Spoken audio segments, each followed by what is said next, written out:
Borag Thung, Earthlets, and welcome to the 2000 AD Creator Tapes. I am your host, Molch-R. And on this episode, we have a nice, long, chunky chat with the writer Robbie Morrison. Now, you kind of can't talk about the history of 2000 AD over the last 30 years without some reference to Robbie's work, because it's been like a backbone running through the prog and the magazine as well. Not least amongst those series is Nikolai Dante, his futuristic sci-fi swashbuckling epic set in a future Russia. Dante is one of those characters that's just pure 2000 AD. He goes from a devil-may-care rogue all the way through being a battered war hero. You've got all the human relationships on the way, but it never loses its sense of humor or becomes too po-faced. It's a fantastic series if you're able to check that out. A digital copy is available from the 2000 AD web shop and app. Now, there's also series like Shakara, which is one of my personal favorites, which is a sci-fi series that you absolutely need to experience for yourself. Drawn by Henry Flint, it is bonkers. It's about an avenging, sci-fi avenging angel whose battle cry is his name, Shakara. And it's well worth seeking out. We've just done a complete collection of that. And because of that, I thought it was around about time that we got Robbie properly on the podcast. We've had him on before to talk about Nikolai Dante with the co-creator Simon Fraser. But I thought I'd get him on his own, talk about his career, because he hasn't worked for 2000 AD for a while now, but he has, after a career in American comics, moved on to writing fiction, and we touch on that in this interview. It's audio only. We're sat in his kitchen in Shrewsbury, which we go into at the beginning of the podcast, but it really is fascinating to see how his career has evolved, how it started. It's a fantastic story of somebody who has crafted their own career as a journeyman writer, but really coming up with some big swings, both in comics and in fiction. So it's well worth spending your time on it. Don't forget that every Wednesday, Chloe and I bring you the latest from the galaxy's greatest comic, whether that's themed episodes, deep dives, creator interviews, or just us talking about the latest 2000 AD and Judge Dredd magazine, which I know a lot of people do seem to like for some reason. That's in orbit every Wednesday, which comes out every Wednesday on exactly the podcast provider or YouTube, which is where you found this episode. So we're going to crack on with our chat with Robbie. Sit back, enjoy, and let us transport you to worlds and new Earthlets.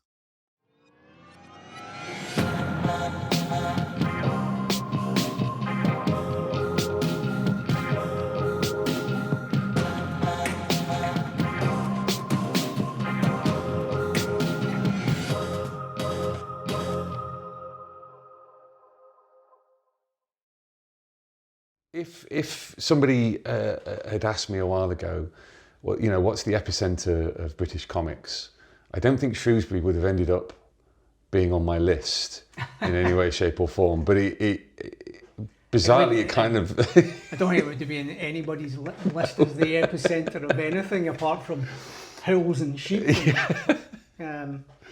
Because there's yourself, there's Charlie Adlard, John Wagner, Mike Perkins. Yeah. Is that the full list, or is there more? No, over from America, we've had Michael Lark has arrived recently. Wow, okay. There's, I'm trying to remember his name. Casper Wingard is here. Oh, I didn't realise that. Christian Ward. Right, yeah. They're all sort of here. We all hang about together and see each other all the time. Well, amazing. We don't actually. You see each other about once a year. You think there's some major club going on, but it's not. We all see. I see Mike Perkins quite recently, quite a lot. I see John Wagner as well. But, it's strange the way it's sort of happened. I mean, it's just one of the things where just the more, it's like an accretion disc, the more kind of people come here, the more like the gravity well grows, and you end up, you're like, oh, Shrewsbury sounds fantastic, I'll go and have a look for there. Yeah, there's probably some sort of truth in that. Yeah. I mean, in some ways, the reasons Deborah, my other half, and I, when we arrived in Shrewsbury, it was partly through the fact that, Debbie's old boss, Robert Sutherland, they used to run Marvel UK, and the children's publisher, Rodan, he was based here, and independently I also knew Charlie and John Wagner. Yeah. So we hadn't actually intended being in Shrewsbury. We left London, and we were up living in we were looking around in Glasgow and Edinburgh for me to go back home again, for freedom.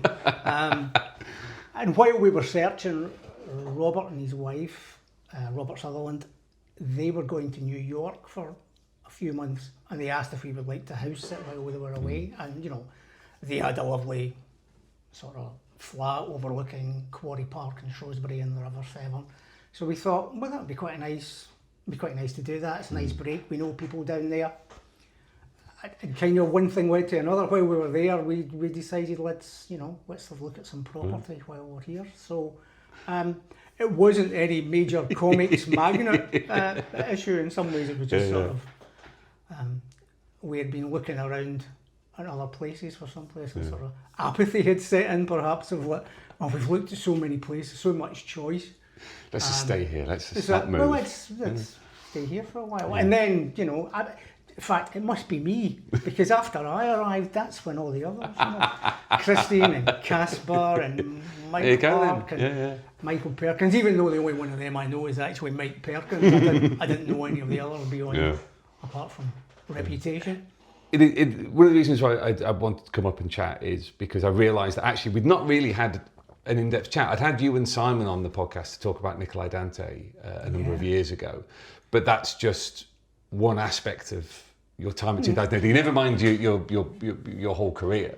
And in many ways, I see it, and you may disagree. It'd be interesting to get your perspective on it. That yours is very much a career that's emblematic of the age of the time that you came up into comics, in that you got the classic. You're starting on Judge Strode magazine, working for 2000 AD, etc., etc., and then other things beckon: American comics, games, your own graphic novels, and then one of the journeys, particularly artists seem to have done, is that they've had their comics career and then they go into they go and work for Valve, or they go and work in commercial art in some way, shape, or form. Of course, you've moved on to being a fiction writer.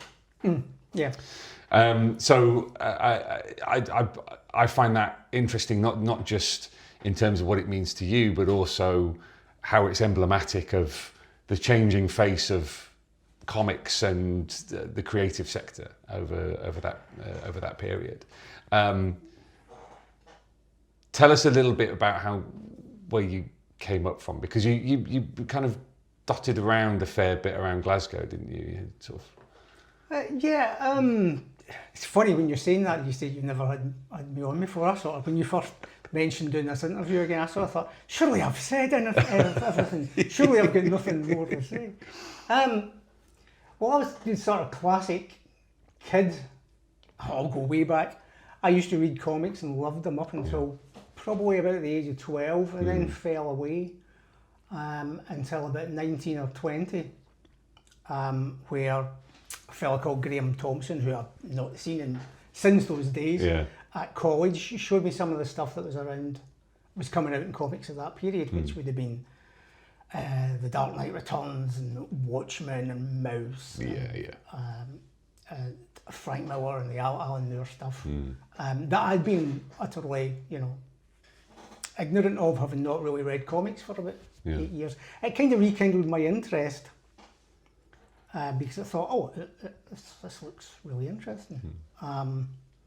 It does look as though they're doing something new. And at that point, even though I was only 19 or 20, I think I'd done a couple of years at college of that, I'd be beginning to realise, actually, the world of real work probably isn't for me. I think I want to be a writer. And at that point, I was just writing, pretty much anything. Film scripts, TV scripts. There's a few chapters of a novel that I probably did in my early 20s, kicking around. So it wasn't that when I came to write, I was focusing solely on comics until I started looking at some of the new stuff that was coming out. And I think in my head, I also went to a talk that Alan Grant gave in Paisley, I think, which the title of the talk, this must have been when Alan was on Batman and making a lot in royalties. The title of the talk was How to Make a Million in Comics. So it made me go, oh, that's weird. And then my brain kicked in and thought, well, comics come out weekly and monthly. Yeah. So then you'd almost be like getting a wage as a weekly and monthly thing. So while my interest artistically, to be fancy pants about it, was being rekindled, I also thought it looked like a kind of way of, you can, bring in something resembling a wage, which shows how naive I was. Wait, was your family was pretty solidly working class, sort of shipbuilding around Glasgow? My family goes back generations, sort of shipbuilding. Yeah. 4 or 5 generations back. Shipbuilding, amateur boxing with my granddad as well. My dad was the first in the family to went to university, so he was a teacher, he was a French teacher. Right. Not that I can speak a word of French because I was young and daft and a rebel, but but no, I grew up in a council estate in Linwood, which is, I loved Linwood growing up, but I remember another friend of mine when they came to visit Linwood in the 80s, so it was like downtown Beirut or something, and I was really offended. The Wikipedia entry for Linwood is, the word contaminated land pops up an awful lot. Yeah, we used to play in the contaminated land. It was an old coal bin. Yeah. It was essentially just a big, massive mound of old coal dust and muck and such and such. It was right next to East Fulton Primary School and the play park. Now, I didn't go to East Fulton Primary School because that was the Protestant school. I had to walk 20 miles down, 2 miles down the road to the Catholic school. Yeah. But it was where I lived in East Fulton, the estate I grew up in, next to the roundabout and some swings. Yeah, there was a roundabout, there was swings, there was a chute, and then there was a wee patch of waste ground, and then there was this big massive blackish hill, which because it was old coal dust and stuff, fire started in it. You would go out to play in the days when children were allowed out to play on their own. This was, you were 4 or 5 or something. So you went out in a bunch and your mother would shout, "Don't you go near that bin," which of course was the first place you went. Yeah, yeah. And then you walked back in and immediately she would take one look at you and say, "You've been up the bin, haven't you?" And it's like, no, and you're covered in black dust, of course, you couldn't hide it. It was a pretty working class. Yeah. But I had a great time. Because I always find it interesting about the elements of someone's childhood that lead them to think of a creative career as being something that they may wish to pursue. Was it that your dad was a teacher? Was it that education or creativity was something that was fostered, or that they didn't necessarily go, "No, you're going to get a job in a factory"? Well, to be true, my dad, when I left college and said, "I want to go and be a writer, Dad," we came to a deal that I would say, "Look, I'll take a year out, and I'll just spend it writing, writing scripts, writing whatever at the time, and I'll keep sending off. If I haven't sold anything or made any money within that year, I'll go and get a real job." Yeah. And he came to that, because I think my dad really, obviously, whether it was confidence or faith or just let him go and, he'll learn the hard way. So sure enough, I spent the entire year writing scripts and sending them off to people. Right. And to be fair, getting letters back that were encouraging, but, really, as the year's deadline's going, you sort of begin to think, wait a minute, I'm going to have to go and work in the chippy or something. Yeah. Not that there's anything wrong with chippy, as we were talking about. Well, yes, on. Absolutely. And at the end of it, I decided that I wrote a full script for Star Blazers, which was a publication that DC Thomson used to put out, which was Yeah. the science fiction version of their digest commando books, the war comics. So I wrote a full script for that and sent it off, which would have been about 32 regular pages. It was digest size, 64 pages, so 32 regular pages. Sent it off. A couple of weeks later, got a letter back in the days of real mail saying, "This is the best first script we've ever received. If you can absolutely assure us it's your own work, then we will buy it from you." So I wrote back, outraged, yes, it's my own. Absolutely all my own work. So, that I'd kind of proved by the end of that, it's a professional organisation, not just a professional organisation. DC Thomson, the Scottish comics were DC Thomson. Yeah. The publishers of the Beano and the Dandy and the Bruins and Our Willie. So I proved that somebody bought something. Less said about the DC Thomson page rates, the better. But hey, you were young. Yeah. Oh, listen, it was great. I was delighted to get it. But just to jump back a bit, prior to that, you asked about how I would ever even considered that in the first place. I think again it was because my grandfather, he used to buy me copies of The Hotspur and The Hornet, which is other DC Thomson. Back when every Saturday when I would go over, there would be a comic waiting for me. When I was 3 or 4, and before I could even read.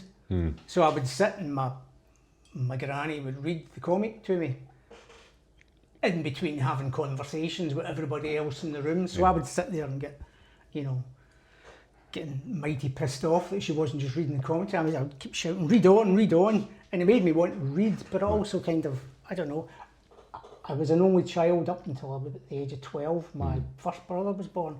So I think, obviously, you spend a lot of time amusing yourself. So between reading the comics and writing, and I was always one of these kids who would note the credits, who wrote it, who drew it, so I always kind of identify with the writers. It's like somebody makes these, and unlike large parts of the world who don't really understand how comics works, even as a kid I would knew, somebody writes it, so then it must go to the artist, and then it must go to the letterer. And I just started, at that point, I probably wasn't writing, I used to draw my own comics, but I also used to write short, little stories as well. So it wasn't that comics was the main thing, I think it was just storytelling in general. I used to draw comics, I probably used to fancy myself as an artist, but you would know what would happen is the first page would have a really finished drawing in it, and then every other page characters would gradually move further and further out of the panel until it was just like a nose and a mouth sticking in profile in a blank panel with a word balloon. So you could probably see even then I was leaning more towards the writing. But I just love telling stories. The other thing I used to do, again, possibly because I spent, time on your own as a kid, playing with Action Men, which for anybody out there who doesn't know, Action Man was It was the very heterosexual, manly. He was the manly dolly of the time with a scar. And you wouldn't have messed with Action Man. But I used to play with Action Men. I wasn't just I would line them up and throw stones at them and knock them down the way you would see some of your other mates do. I would be concocting, Action Man, his boss tells him he's got to go on a mission, he has to do this, and I was building a scenario in my head, and then if somebody shouted and it's like, well, it's time for your tea, I would kind of, have Action Man fall off the table he was on, or i.e. the cliff he was climbing at the time. And with his gripping hands, I would just leave him hanging there, and I would go and eat my dinner and then come back. So literally a cliffhanger. So I always loved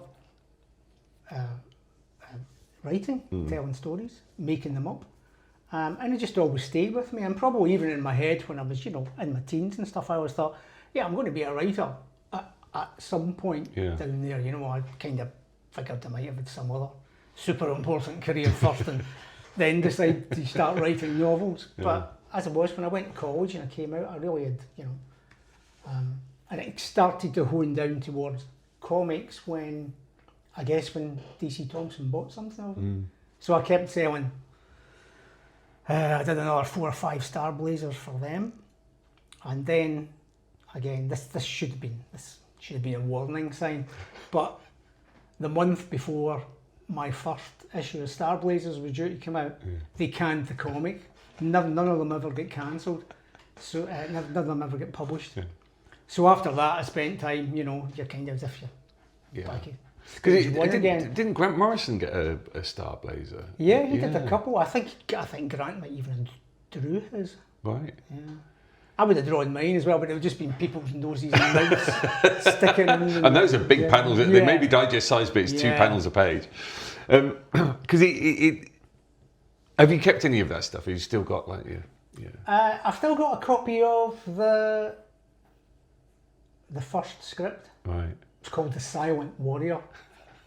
It featured a kind of, he was like a barbarian, but he was like a Harry Flashman barbarian. Right. So he looked the part, but really he was a coward and he kept getting into these conversations. There's probably elements of Nikolai Dante in it to some degree. I've got that. Never saw any of the artwork. I've still got the first script somewhere.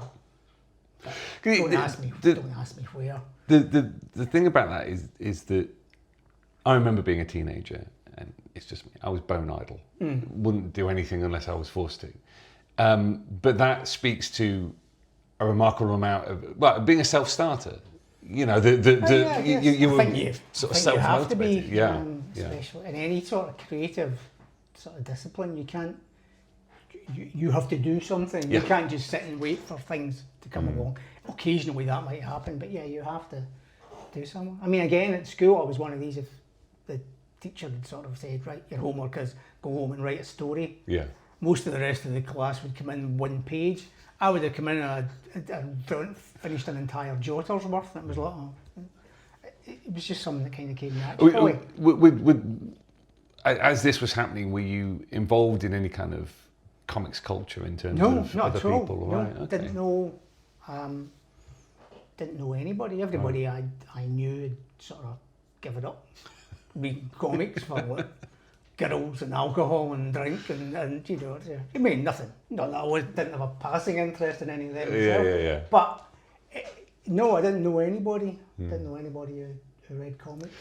So I just, when I started scripting, I started buying comics again, and just the way it used to happen. I mean, I guess it probably doesn't happen any these days. I wrote scripts and sent them to editors, and most of the time I got favourable responses. When I did start to come into a sort of comics culture, there was a shop owned by 3 guys, John McShane, who's still around in comics, Pete Root, who sadly isn't with us anymore, and Steve Montgomery, who I've totally lost touch with. I don't know what happened. They had a shop called AKA Books and Comics in the city centre of Glasgow, and it was a bit of a mecca for lots of people.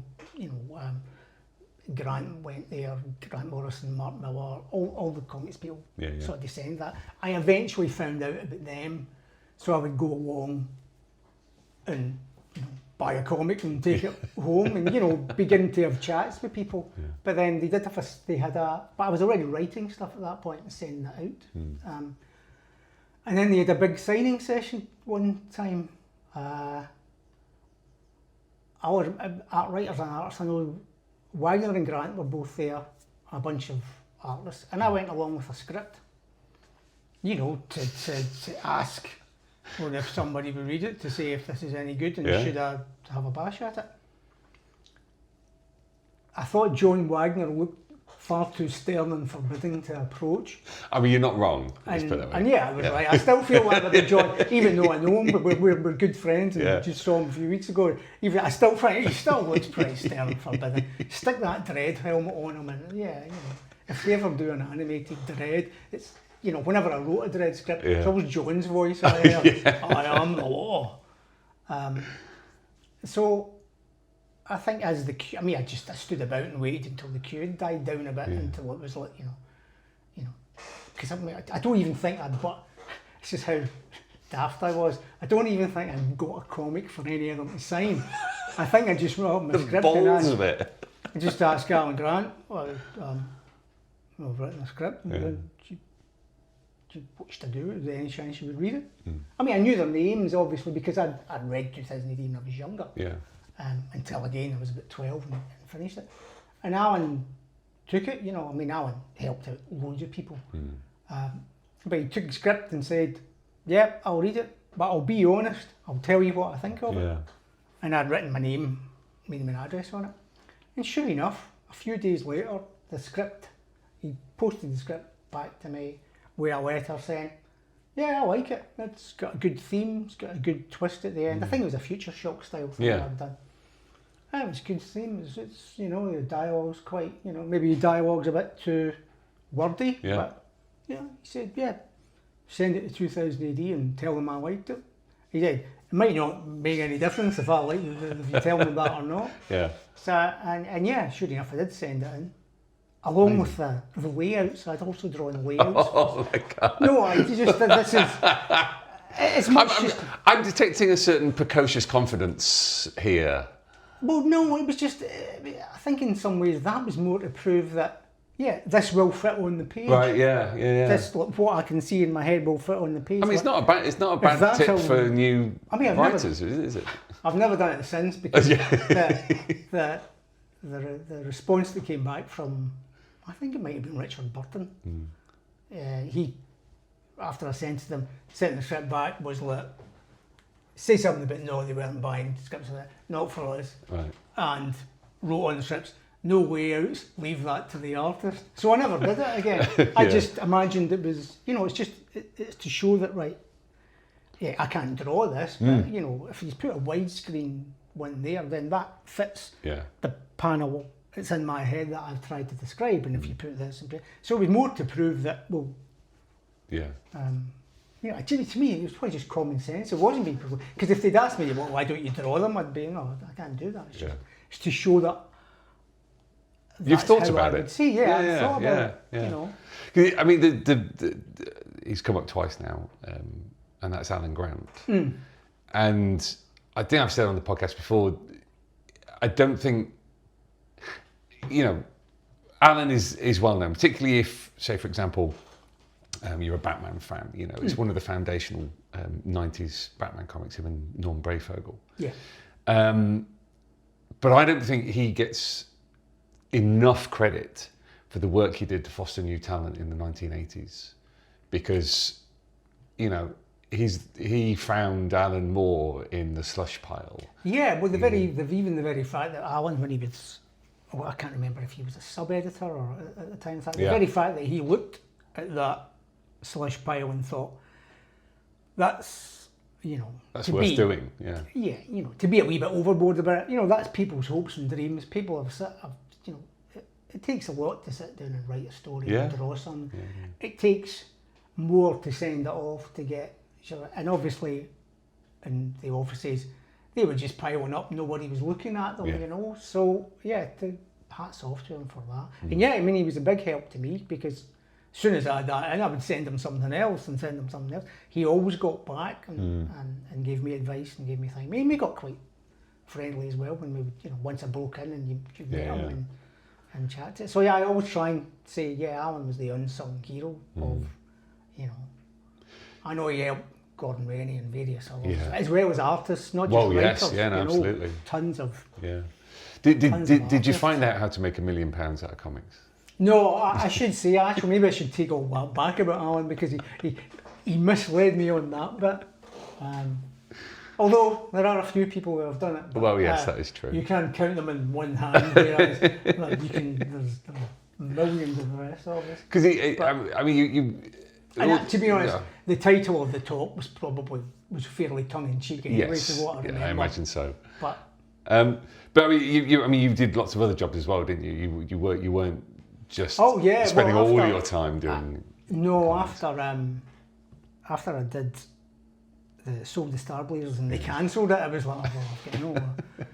So I didn't sell anything for a while there. I went off to do various odd jobs. I worked for the census at one point. Which was just kind of mind-numbing stuff, The census form come in, you would look at 3 pages worth of it, and I was a checker. Oh, right, okay. That means you checked that those 3 pages had been filled in properly. Yeah. So you put a sticker on it to say that they had, and then you put it in the box and passed it along to the next checker, who maybe I had looked at pages 1, 2 and 3. The next checker would look at pages 4, 5 and 6 and do exactly the same as I had just done. So he would check that. So it was like this conveyor belt of really dull and mind-numbing. But that was like a short. Yeah, what was that? You worked for News International, and they, what was the line? You're clearly very intelligent. You're a very intelligent young man, Robert, but you're not a News International man. Yeah. I mean, thank God. Oh yeah, no, they did me. Looking back, they did me the biggest favour ever. That was one of these points. It was like nothing. The selling, writing stuff, not working out. I mean, I was sending off radio plays and scripts and stuff. Bear in mind, I'm probably 21 or something at the time, 21, 22. So I was sending stuff off. Nobody was biting, although I always got positive responses. So it was like, oh, I better get some. And I saw in the paper advert for a telly salesperson at News International in the Sunday Times Scotland, so the Scottish division, which was in Glasgow. But even then, I sort of thought, I still would write in my head, because I thought, well, if I got in there, but surely I could just then swan into writing stuff and be a journalist in a roundabout way. So I went in, first week, telesales, first week was okay actually, because I just sat about in the office. I was a trainee, nobody expected me to do anything. Yeah. I happened to sell one advert, because I think they had looked at my CV, which had said I'd sold a comic strip to such and such. So they said, well, why don't you get in touch with the art galleries and see if they want to take any space. Yeah. And they all thought I was brilliant because I sold an advert. The first one I did, I rang up Cyril Gerber Art Gallery in Edinburgh, rang him up, very posh voice on the other end. I said, have you ever thought of advertising in the Sunday Times Scotland? And he went, oh, actually, I was just about to phone you. So I didn't even have to sell anything there. But they then sent me down to Wapping in London to the main News International to do the sales course. But the way it worked, for some reason, that must have been the intake. I'd spent a week up in the offices in Glasgow, so the class I joined down in London had already been running for a week. So I sort of walked in. I mean, they flew me down. I mean, it's crazy. I mean, they flew you down? They flew me down and they put me up in a hotel for 5 nights. I mean, it's kind of crazy. It just shows you that there was a lot of money in publicity. In fact, I think a car even picked me up in the morning to take me from the hotel to News International. I mean, it might have been because there were strikes going on at the time and then people were trying to firebomb News International, because that did go on for a while. So what year would this have been? 1991. Oh, so the height of the Sun and News of the World. I think they had just finished the real, all the strikes and the. I think that had all literally was a lot of bitterness, and they I can't even really remember. Did they kind of break the print unions? Yes, they did. Yeah. Yeah, I think it was just after that. So maybe that's why they were sending a car to me. We can't kind of a trainee get murdered on the way in. So I walked in, kind of laid back about the whole thing. I thought, this looks like a doddle, Walked in and joined the rest of the class, and the woman who was the trainer walked into the class. But I say a class, these are all adults, Some of them, the guy I'd kind of got friendly with was a brickie. But he'd said, working building sites, too hard work. Yeah. Why try this? So the woman, the trainer, came in the class and she looked round and went, who's the best? And everybody else in the class, they literally put their hands up and shouted, we are! And I sort of went, bloody hell, what the fuck is this? And she said, that's not loud enough, who's the best? And we are! Well, so I was sort of sitting there thinking, well, brought up with everyone's equal, you know, and it just went downhill from that. You know, they were doing, you know, it's this whole sales thing of like, you know, who's the best, who's the most important person in the customer-salesman relationship. Obviously, I would say, well, it's the customer, because that's the one. You'd think, wouldn't you? No, it's not. It's the salesperson, because they've got something to sell that you can't afford not to buy. And that was the whole mentality of it, and it just went on. I was like, oh. And I can't really remember how it went. I obviously didn't get down quite well, and I think I was a bit argumentative with the trainer at one point. But it came on that Friday. It was the end of the course, and everybody was sort of leaving and off. And I was meant to be going back to Scotland. As everybody was leaving, I was like, oh, so once you pass that, Robert, could you go in and speak to the trader? She went in and just basically said, it was the most polite and efficient sacking I've ever had. She went, no, you're a, you know, we think you're a very bright young man, but we just don't think you're a News International man. There's a car waiting at the gate. It'll take you to the airport, and you'll be back in Glasgow by 7 o'clock. I was like, that's a bit hard.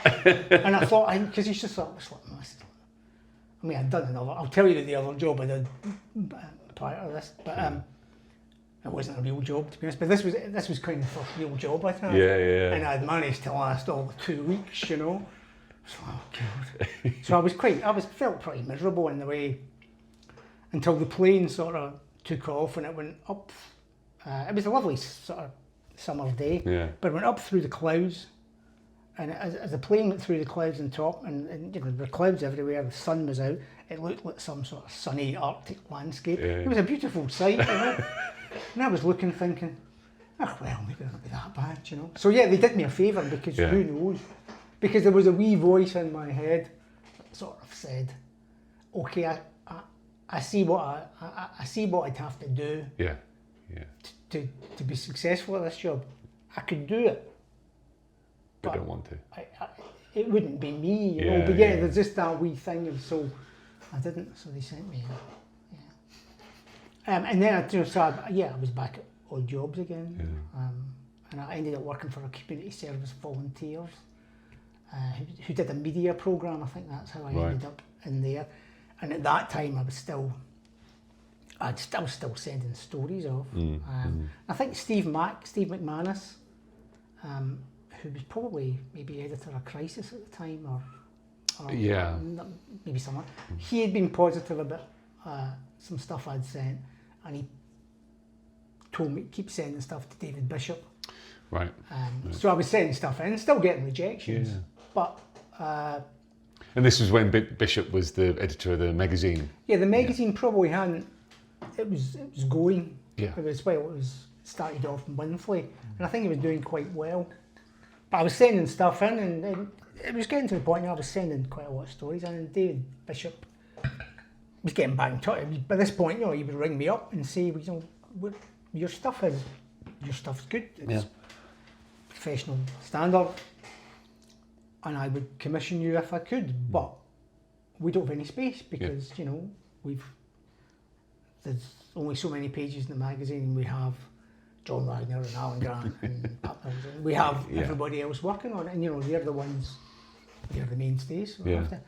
But fortunately, obviously, comics were selling fairly well then, so they decided to capitalise on it, I guess, and make the magazine fortnightly. So suddenly, David needed double the material, and obviously, I was in the right place at the right time, and you know, with luck, and I think first strip I sold was a Judge Dredd story, a 7-page Judge Dredd story. And I don't think anybody else has ever, you know, it was my first ever script. It's called Kinky Boots.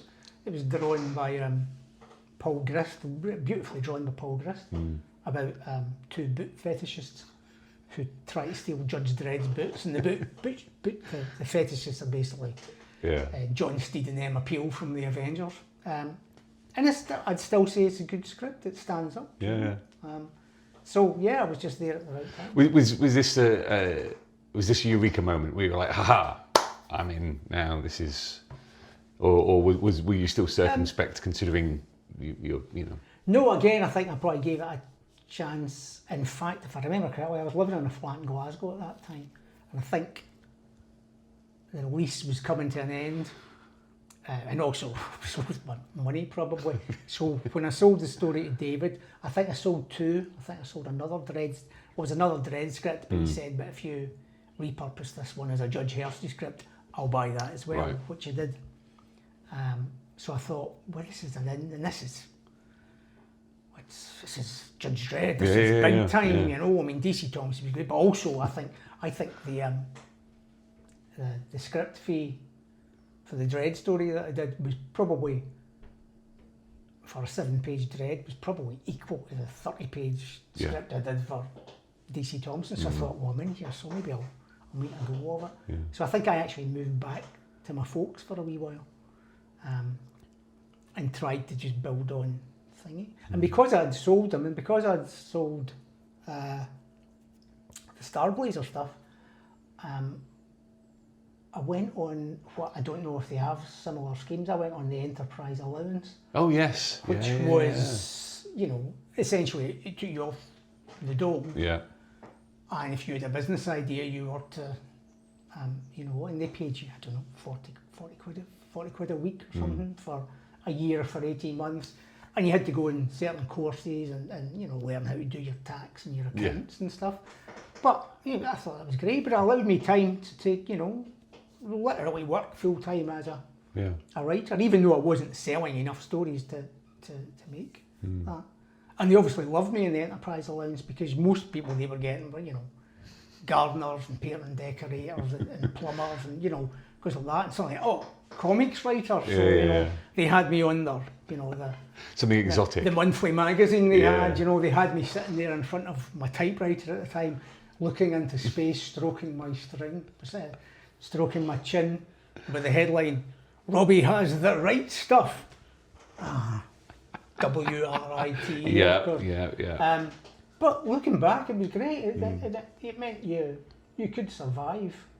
What was the effect of finally seeing your stuff actually in print on how you wrote? Oh yeah, no, it was great. Yeah. Because you can see what works and what doesn't work. You can see where artists add stuff to it, or where you can see sometimes where artists don't add stuff to it. You know, I've been fortunate, mostly work with decent artists, and you know, you can start working to their strengths and things like that. But yeah, it was a great feeling to get finally. Well, yeah, get something in print. Great. And how did that relationship with the magazine develop? I mean, was it a case of, you know, you just kept doing stuff, or was it growing over time in terms of, you know, what was getting picked up? Yeah, just kept doing stuff. Initially, it was just, you know, short stories, one-offs, and then you maybe do a 2 or 3 parter. And then, but really, you were aiming to get, you know, I'd have been aiming for a 200-part series, frankly. You were aiming, you know, you were trying to make a living, you know. Until eventually, you sold. I mean, some of the early stuff is ropey. In fact, most of it's ropey. I think Kinky Books, the first script, really still stands up. It's good, but the scripts after that aren't great. Until then, I think I hit with probably Shimura is the one that sort of things kind of come together. I mean, I look back on it now and kind of groan at the storytelling and the grimness of it, but it kind of came together well. Helped, of course, Frank Whiteley drew the first 3 episodes, you know. Who ended, you know, become a good, still great mates these days. So I always see him when I'm up in Glasgow. So in working with somebody like that, who you end up becoming friendly with, you can see their storytelling and how they work, and you know, and how your scripts, how they interpret your scripts, and it's like, you know, well, how much description do you need? I tend to vary. I try to go with, you know, try and be as sparse as possible, because you want to spark the artist's imagination. So yeah, no, it was great to. I think, from a reader point of view, you know, Quietly, I mean, you know, Vince seemed to pop out of nowhere, almost fully formed. It done plenty of stuff beforehand. It's just from a reader of the magazine. You're like, well, yeah, he had been working on a comic, which is basically the Scottish version of his, called Electric Soup. Yeah. Drawing. He mostly drew movie parodies. So he was very good at likenesses, and he's he had that his Dudley D. Watkins-esque style suited a Scottish humour magazine as well. So he'd been working on that, but it was obviously that wouldn't have been on the radar of most people who read. Marvel comics of 2000 AD or superheroes of it would be on the radar, and the fact that he made that jump from this black and white humour, and his initial artwork is just beautiful. The fully painted, back when things weren't done on computers and it's all just fully painted. I mean, I've seen the pages. He's still got some of the original pages of Shimura on his wall, and see them. In the flesh, so to speak, they're absolutely beautiful. The colours just jump out. He was a. Had you known each other? Yeah, well, by that point, we had kind of known each other because I told you about AKA Books and Comics earlier. But then I'd got friendly with them, and I'd met other writers and artists. I met like Colin McNeil used to be around at the time. So by this point, I knew other writers and artists. Electric Soup was published via a print shop a couple of doors along from AKA Books and Comics. So they were all, the artists of that were in there. So we kind of all got to know each other. And you could tell immediately Vincent's artwork was brilliant. So I got probably because we were at the same age, I got quite friendly with him and another artist called Rob McCallum, who's done stuff did stuff for 2000 AD, did a load of stuff for Marvel Comics, but never ever got printed way back in the past. It was a new imprint that fell through. It was meant to be Stan Lee's last work for Marvel, but none of it's ever appeared. But he's now out in Toronto doing storyboard work. He's worked on, the last thing he's a storyboard artist and does concept on the Starfleet Academy. Star Trek thing. So he's done very well for himself. But the three of us probably got quite friendly, and we would be going down to UCAC, the comic art convention in London. We would all travel down the train together, and we would book. You would share rooms whenever you were down. So we got to know each other that way. So But was it Bishop who put you and Vince together on Shimura, or was it something that you'd? I think I suggested him for it. And I can't remember how, because Colin McNeil was involved as well. And maybe Colin was also suggesting to David Bishop, you should hire this guy. He's terrific, So because Shimura is. I mean, you've already mentioned one aspect of Shimura, which is the grimness of it. It is very earnest in its. I mean, I look at it and groan these days. It's just. Tell us a little bit about the genesis of that, because it's quite clear. I always remember when I was at uni, all the media students who did like film, just constantly were obsessed with Quentin Tarantino. Oh no! But then the other group, who really wanted to make films, were obsessed with samurai films and the Hong Kong kind of John Woo stuff. No, I mean I wasn't. I mean I enjoyed some of them in the time. I don't think I could watch them now, but I'm a big fan of the samurai stuff. But the Akira Kurosawa style, where it wasn't it was quite gritty and down to earth. They weren't flying around and doing ridiculous acts, because I mean the Seven Samurai was probably still is one of my favourite films. In fact, to be honest, when I just to go back to technical, when I first started scripting, I still must have the book somewhere. I bought a collected edition of the screenplay for the Seven Samurai. Right. But the way the screenplay, I don't know whether Kurosawa must have done it, he had broken the screenplay down into every shot. Right. And also in the book, it gave you the photographs, sort of photo inserts that matched the shots that he did. Yeah. So it was like, one line of action would be medium shot, blah, blah, blah, and then the next one close, blah, blah, blah, and with the dialogue interspersed.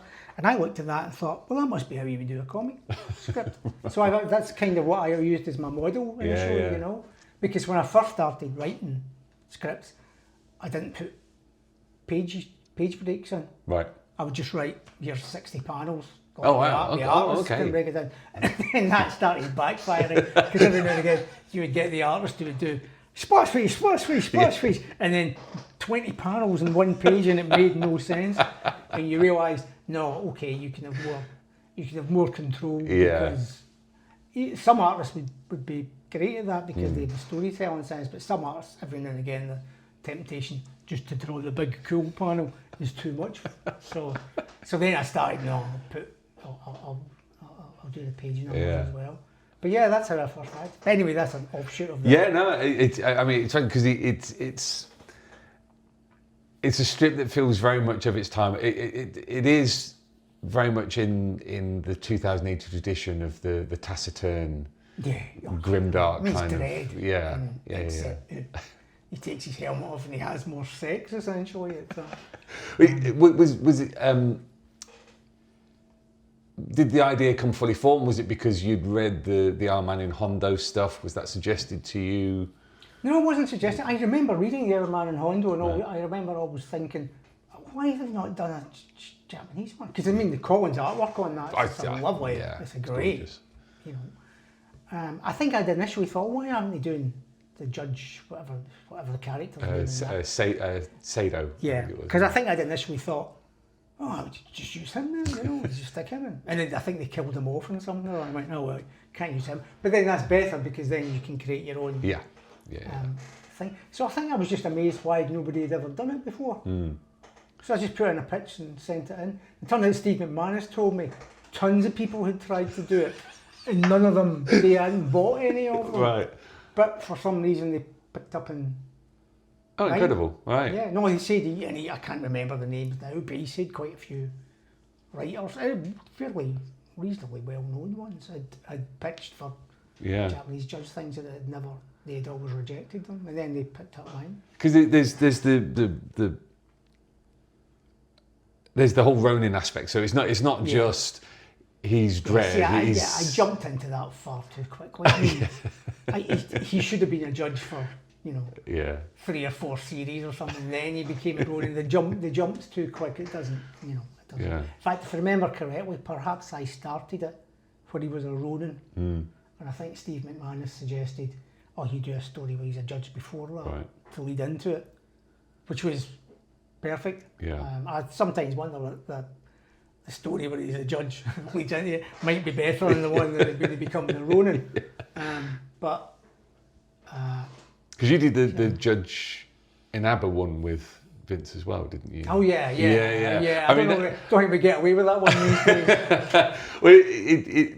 Well, that for me is where that film influence comes through most, because that literally plays out like a John Woo film. Well, that one was on the page, but because at that point as well, Vincent had been snapped up by the Americans. Yeah. But he said, I'd love to do it. Yeah.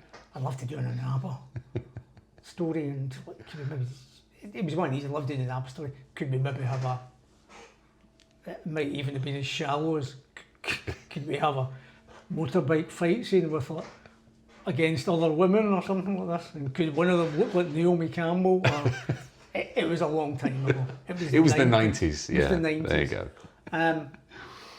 Although I'd still stand up and say it's a satire about the weapons industry and stuff. But the idea I had from it was I saw, this is going back a long time ago, it was a newspaper article on, I think it was a Chinese weapons catalogue. And it was literally swimwear models standing there with Uzis and stuff. It's just crazy. So I thought, you've got to use that in a story, you know. Yeah. So it all kind of came together. I mean, I haven't looked at it for years. I hope it stands up. I don't know. It's a fun time, let's put it that way. Yeah. Less said, the better. I mean, Shimura went on for quite a while. Up to this, with probably varying results. Well, I still quite like the one Simon Fraser did. I think that's when Simon and I... Oh, was that the one with the twins? And or am I thinking of somebody else? Yeah, no, that was somebody else. Simon and I did a long one. Oh yes, yeah. Now I remember now. The bad guy has got an enormous mouth as well. I really remember about it. I quite liked that one, and that was the first time I'd worked with Simon on it. Right. And I think. Had you known each other before? We had met briefly, didn't really know each other. Right. No, I think he had done a Shimura short story which I liked, and then. But we didn't really know each other. He lived in Edinburgh. Right. So, may as well be a million miles away. Yeah. It's funny, that's the way you just think about it back then. You know? Yeah. Then you realise, it was 45 minutes in the train. Why did I have? But it's just one of those things. But so we had met briefly. But the other Shimura stuff, a lot of it's up and down. And a lot of it comes down to, I think in my head, I had constructed this big epic storyline for Shimura, which you never really get the chance to do because by that point, the magazine having gone fortnightly because it was so popular and selling so well, was beginning to, we might have to go monthly again because it's not so popular anymore and isn't selling as well. So, and then they had to bring in reprint and it all got cut. So all the big plans I had for it kind of fell apart. Yeah. So a lot of those stories were just, can you do me a 3-parter? Yeah. I was like, well, I'd really had a 10-parter in mind, but... To a degree, was it useful to be learning in print? Oh yeah, because ultimately you're getting paid, which is what it counts to. And, you know, while I look back and grown at it, enough people must have liked it at the time that, you know, they kept coming back for more. What did you learn from that process of writing Shimura? Because, you know, this is your first relatively steady comics work. Yeah, I'm not sure. I guess hopefully technically and you know how to tell a story coherently and you know not have highs and lows in it, things that you know you think and to make sure that it's the story that counts. I think some of the earlier stuff is like, oh, isn't this a cool scene? Yeah. Maybe it is, but it doesn't really fit. You're shoehorning it in. You maybe got that sort of stuff out of your system. But I can't really, I mean, I suppose you remember, again, working with artists, because there's a lot of different artists come on board Shimura at one point, which doesn't help the strip. Yeah. I look back, it's like, you lose a lot of coherence and consistency just because, you know, ideally you want the same artist or at least a small team of artists who complement each other working on something.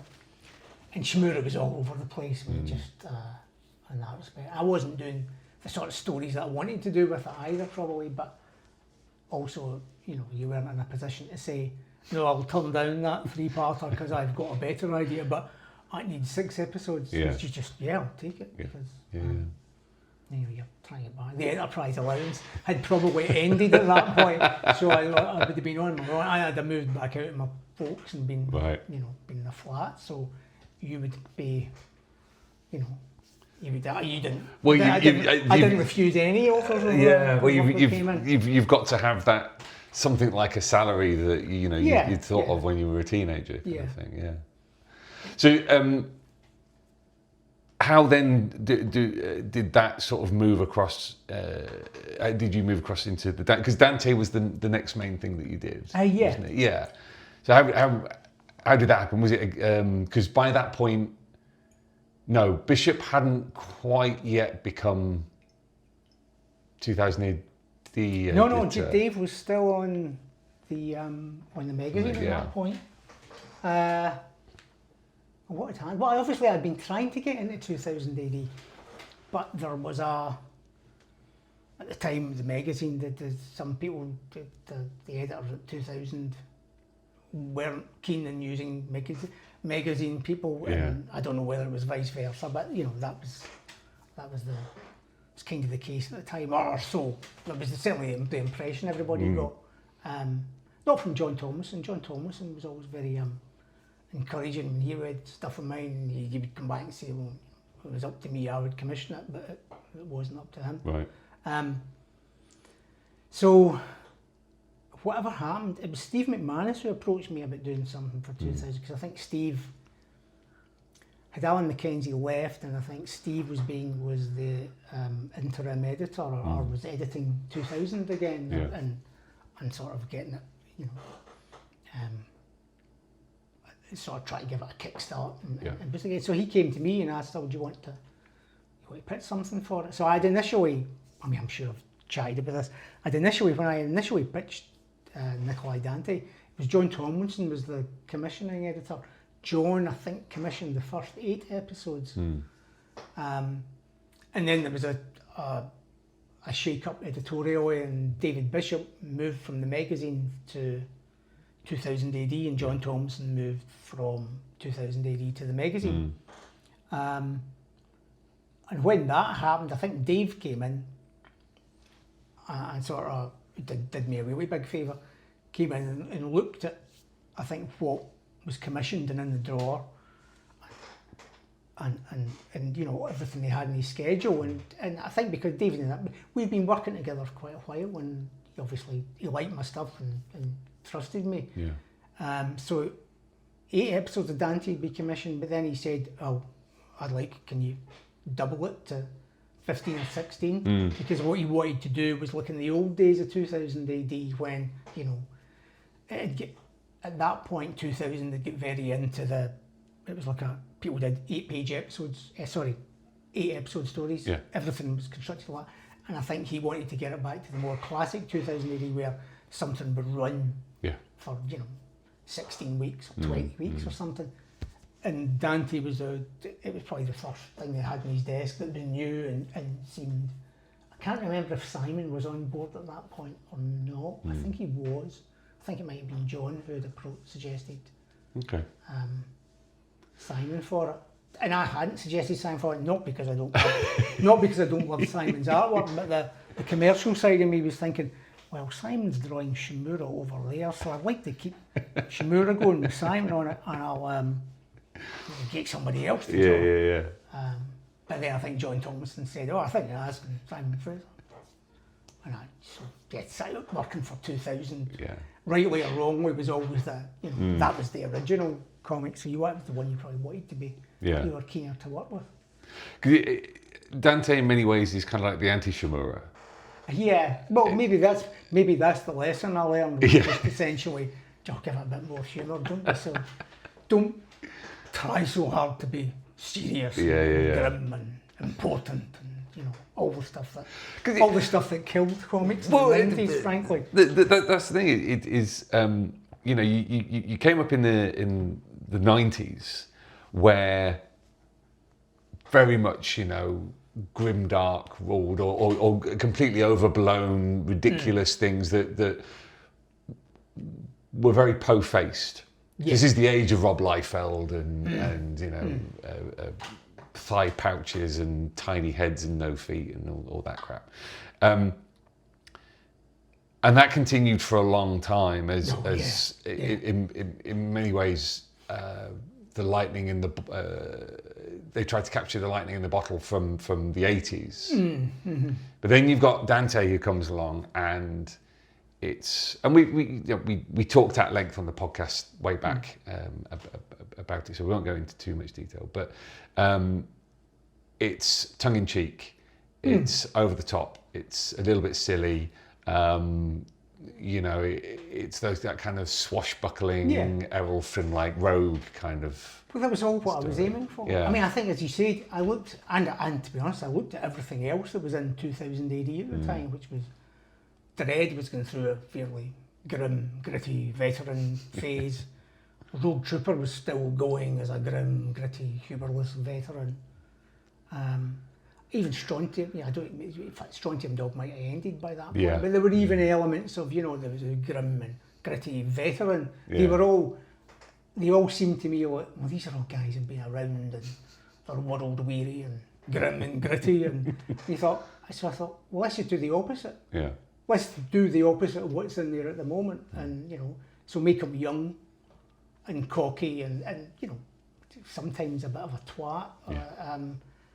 He makes mistakes, he gets things wrong, but he'll learn as it goes along, and also tell a story that, again, nobody ever seemed to age. All the characters always seemed to be stuck in the same, they never, it's not so much that they didn't age, but they just never changed. And it's like, well, just make this a story, it will kind of move in real time. He'll get older, he'll fall in love, he'll lose people, so initially, I always had that idea of, the cocky upstart that he becomes, he won't be that person at the end of it, he'll change and mature, or not mature perhaps, as it goes along. So I always kind of had that in mind.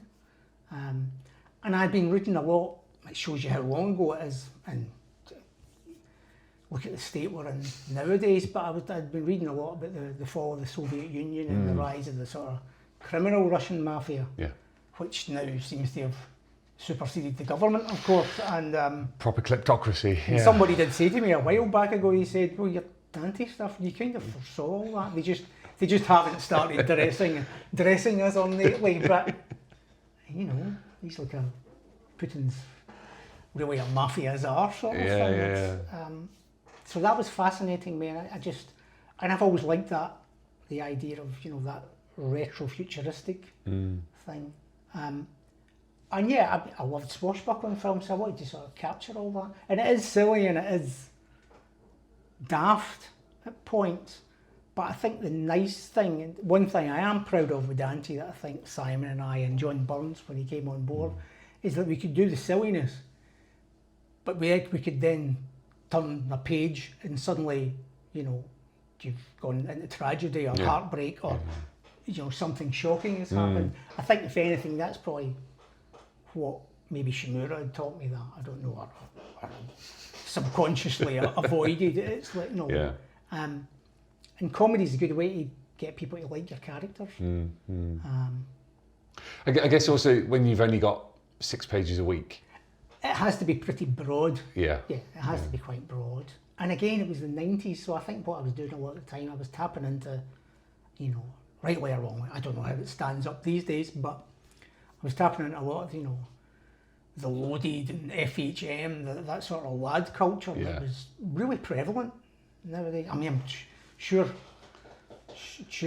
younger folk these days, if they look back at a lot of the stuff that was out there. I mean, it's not even younger folk, looking back at the kind of, the loaded generation stuff is not great. It's not that long ago. No. It's not that long ago. So I was tapping into that, so there are a lot of elements of that in Dante, but I'd like to think that we do turn it on his head because, in the story, women usually tend to get one over on him.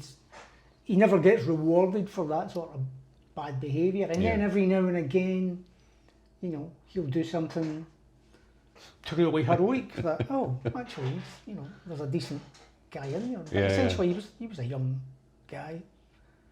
He was a young guy trying to make his mark in the world, as I was probably a young guy trying to make my mark in the world. Like I said earlier, Freud would have a field day.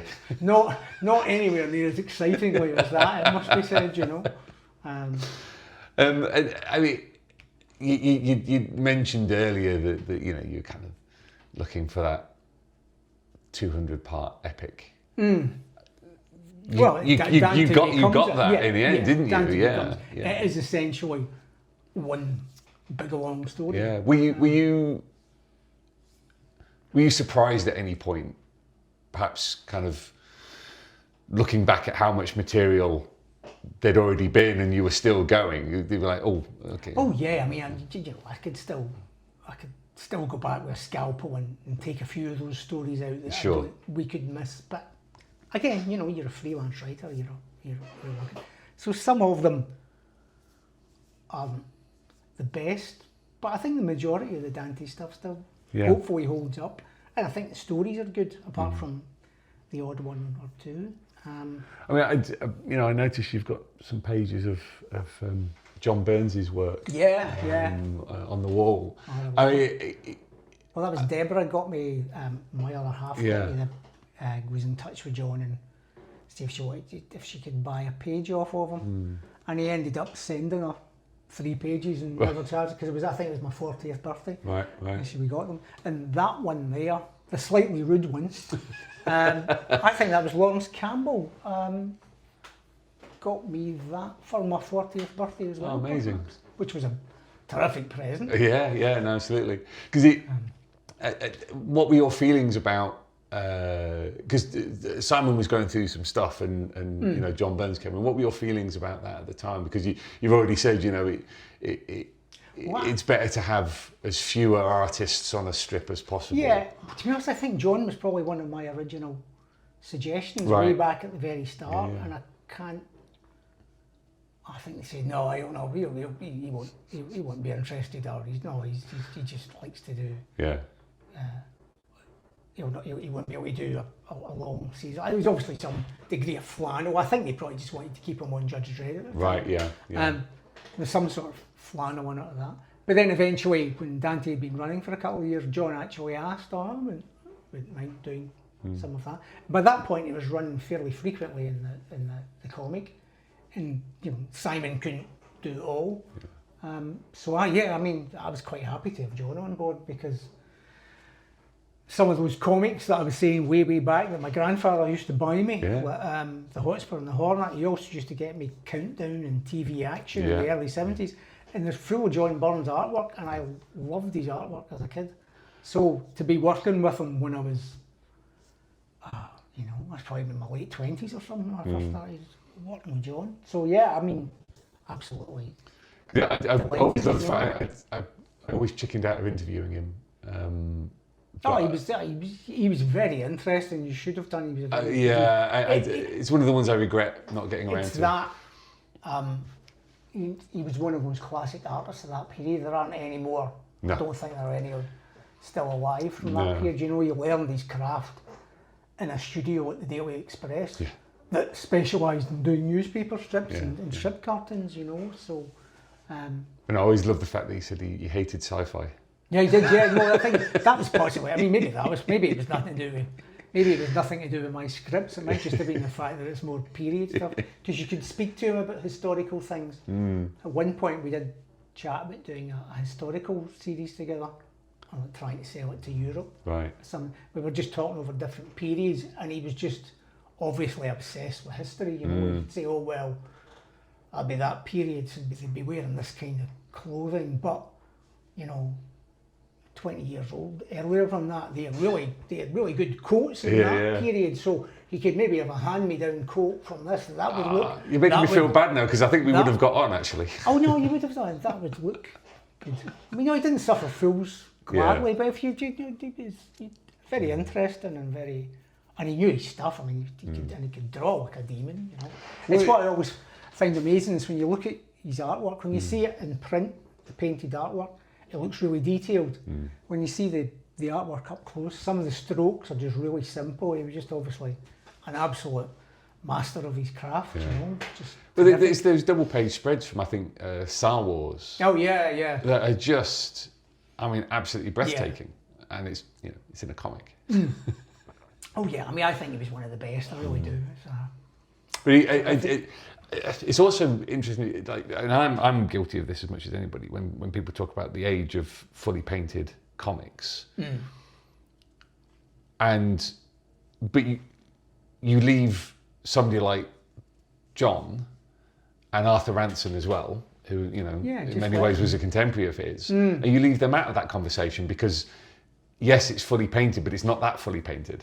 Yeah, it's a different. There's always a little bit of ink. I always loved it when John there was a wee bit of ink work in it to just stress. Although the older he got, or well, maybe not the older he got, when he was doing Dante, he was always experimenting, or he was always trying to do. Because I'd said that I said, I love it when you put wee bits of ink work into it.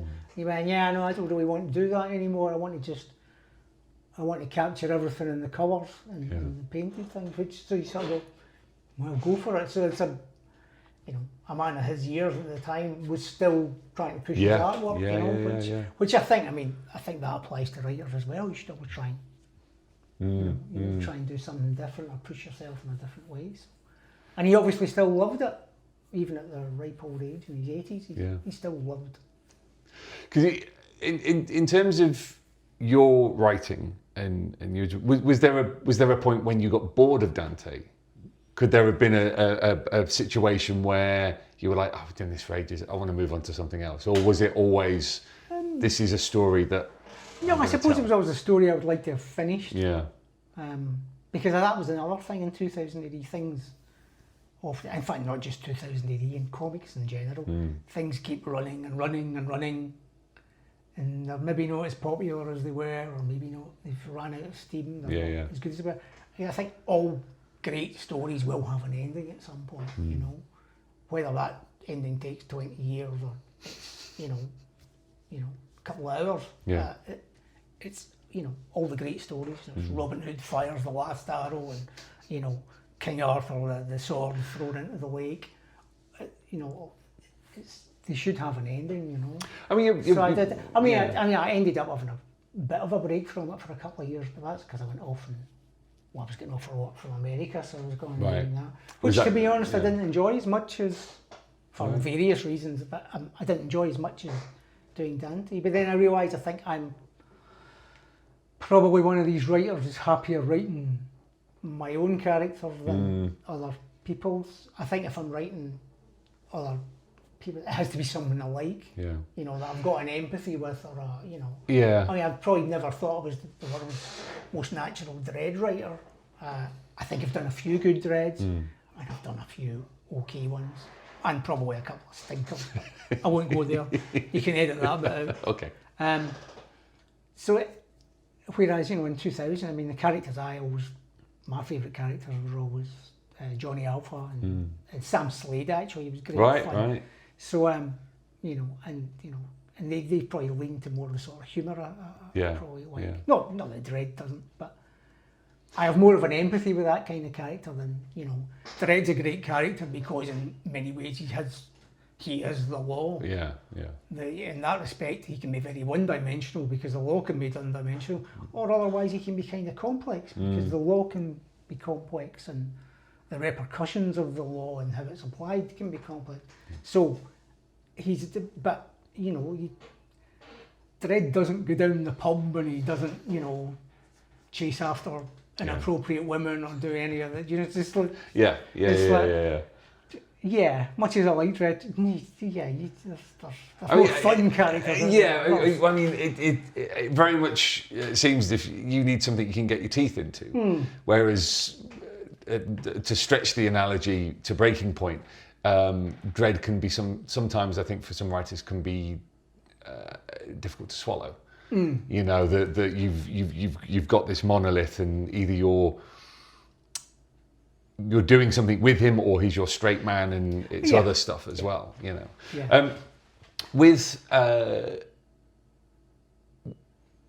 With 2000 AD compared to, because you worked on The Authority, which is the Warren Ellis series.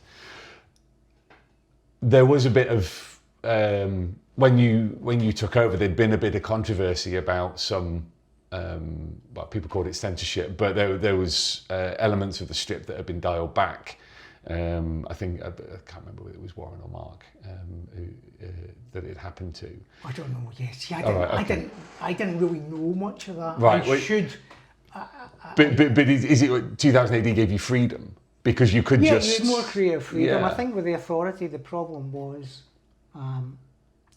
when I went on board, they asked me to pitch for it, which I went, it's quite a big gig, and I liked what Mark and Vincent had done on it. Yeah. But then Vincent leaves it and it doesn't, they have a huge film house. I knew something had happened. Yeah. I should have got in touch with Mark to ask him a bit more and get the details of but I thought, it's a big gig, And, so I put in a pitch, and they came back and went, we really like this, but we can't do it, it's too strong. We're not able to put in figures from real life. Right. Like Bill Clinton and people like that are in the authority that Mark and Vince did. We can't have that. We can't do parodies of other companies' characters. And they went on to list all these things that you sort of went, well, that's what made it so popular, Rob. Yeah. And then, but it's with mature readers, so you can swear. So, oh, big deal. But so they rejected my initial storyline. Yeah. But they said, but if you want to, you want to pitch another revised storyline or something. And obviously nowadays I went, no, if you want to do it, that's the way I think you should do it. But you were young and it was a big gig, and you thought it's a way to get, working for DC Comics and working for thingy. And I had been working for 2000 for a while, so sometimes you like a new change or a challenge. But I shouldn't have done it. I should have known, no, if you want me, that's the story I want to do. Yeah. So I put down a sort of watered down pitch, which they went for, and it went, and myself and the artists, not that I ever met him or spoke to him, our storytelling styles didn't gel. It didn't. Right. It wasn't.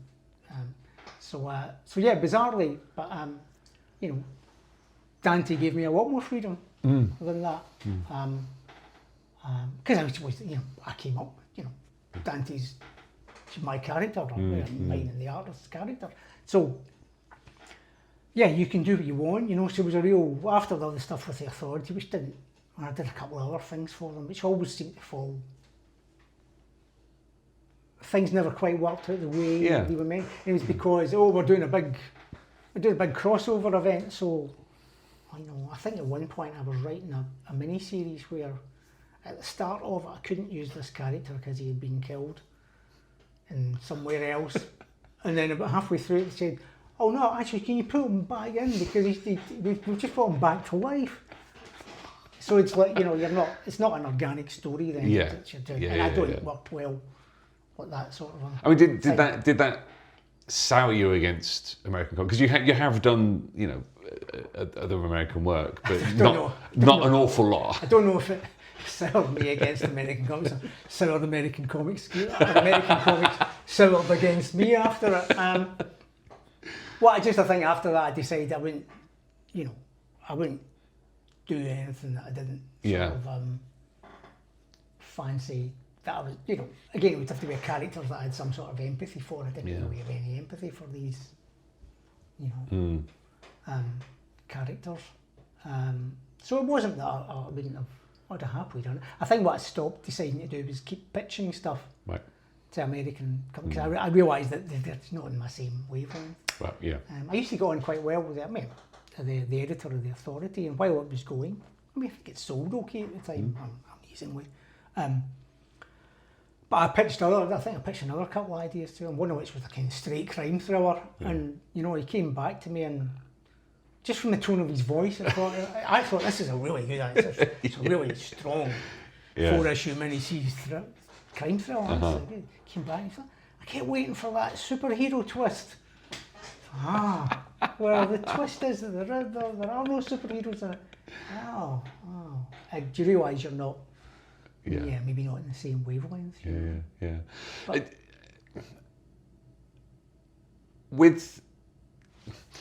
for me, emblematic of not just your career after, because we were talking a moment about Dante coming to a close.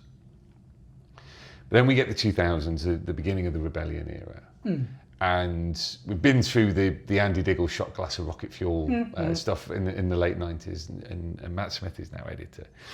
Andy was fine. Andy was great, because Andy at one point said to me, "Don't bother sending me any outlines or anything. Just send in the scripts."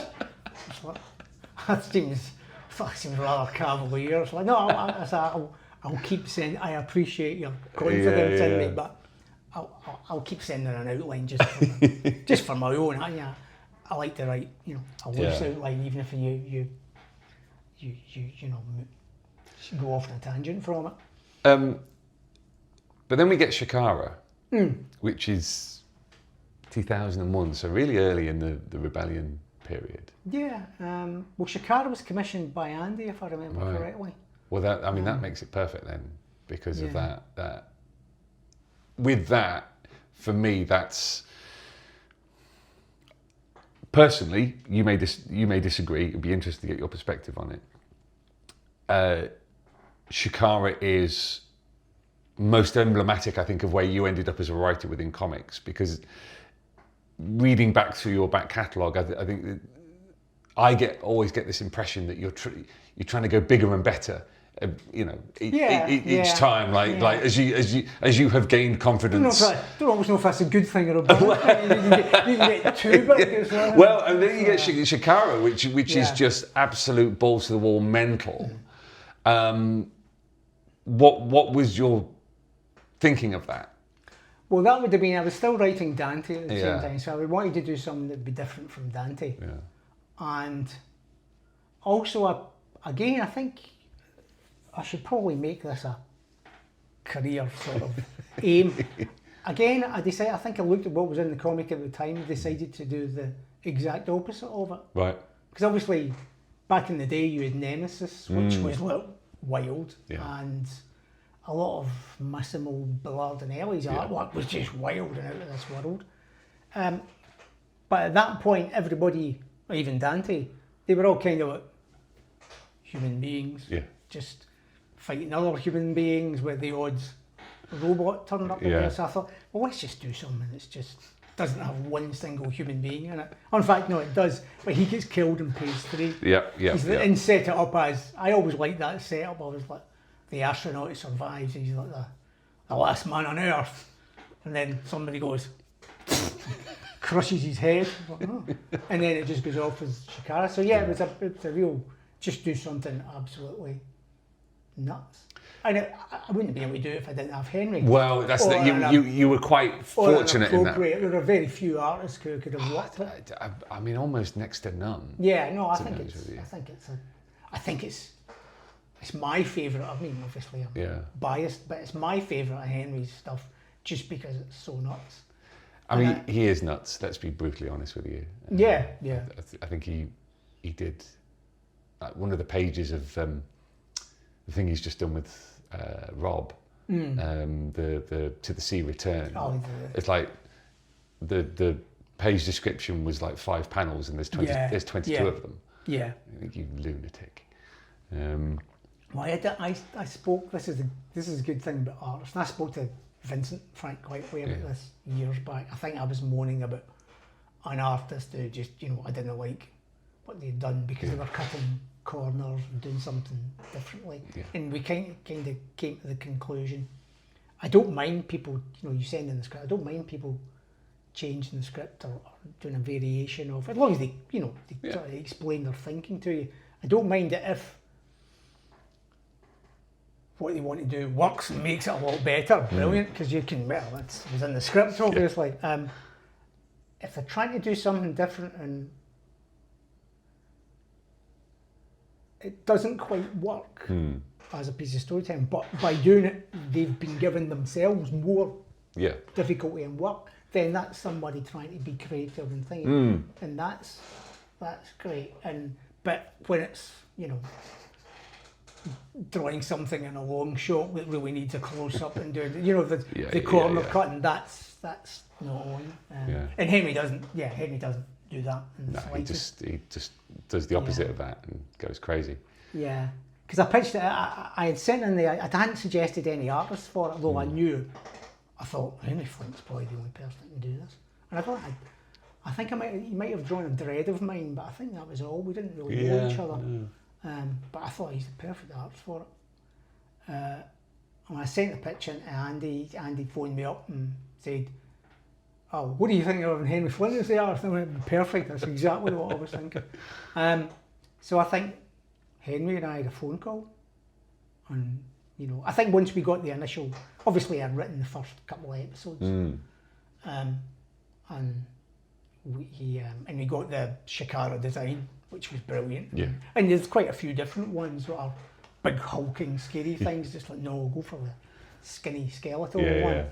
So I phoned him up and I said, because you like to, if you're working with an artist, you like to try and incorporate stuff. Yeah. You know, if I know I'm doing a story with someone, it's like, well, if there's anything you've ever really wanted to draw, if there's anything, remarkably, most of them come back and go, no, not really.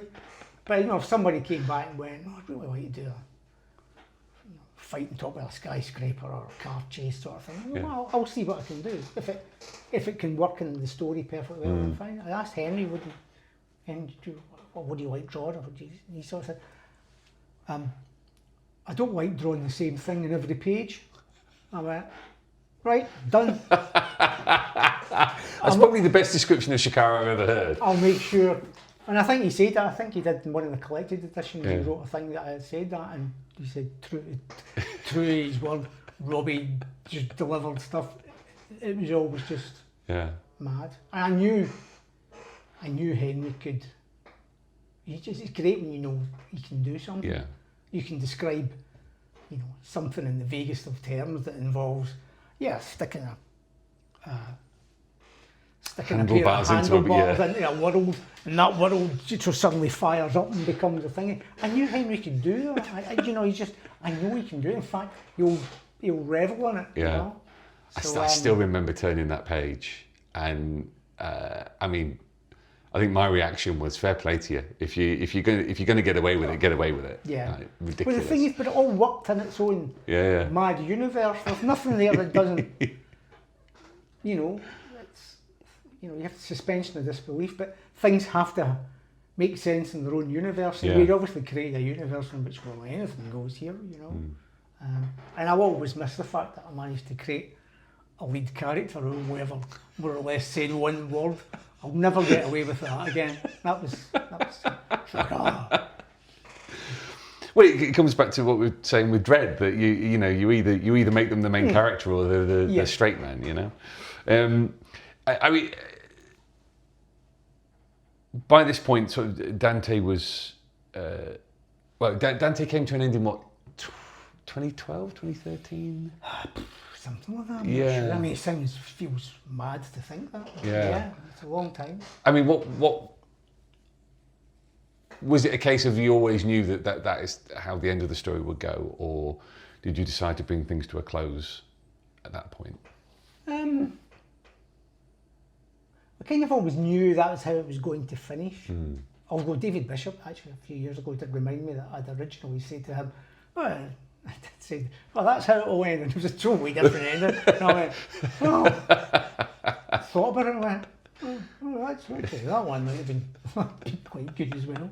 Maybe a bit grimmer, whereas, you don't quite know.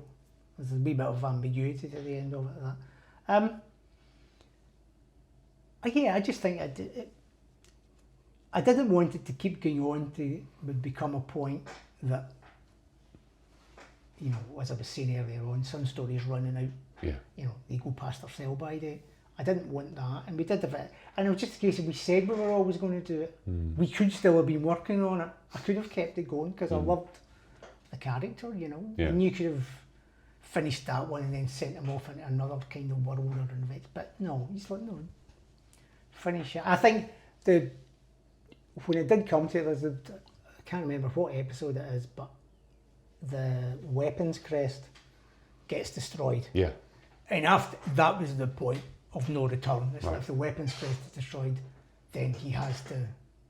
We're in the last batch of it, because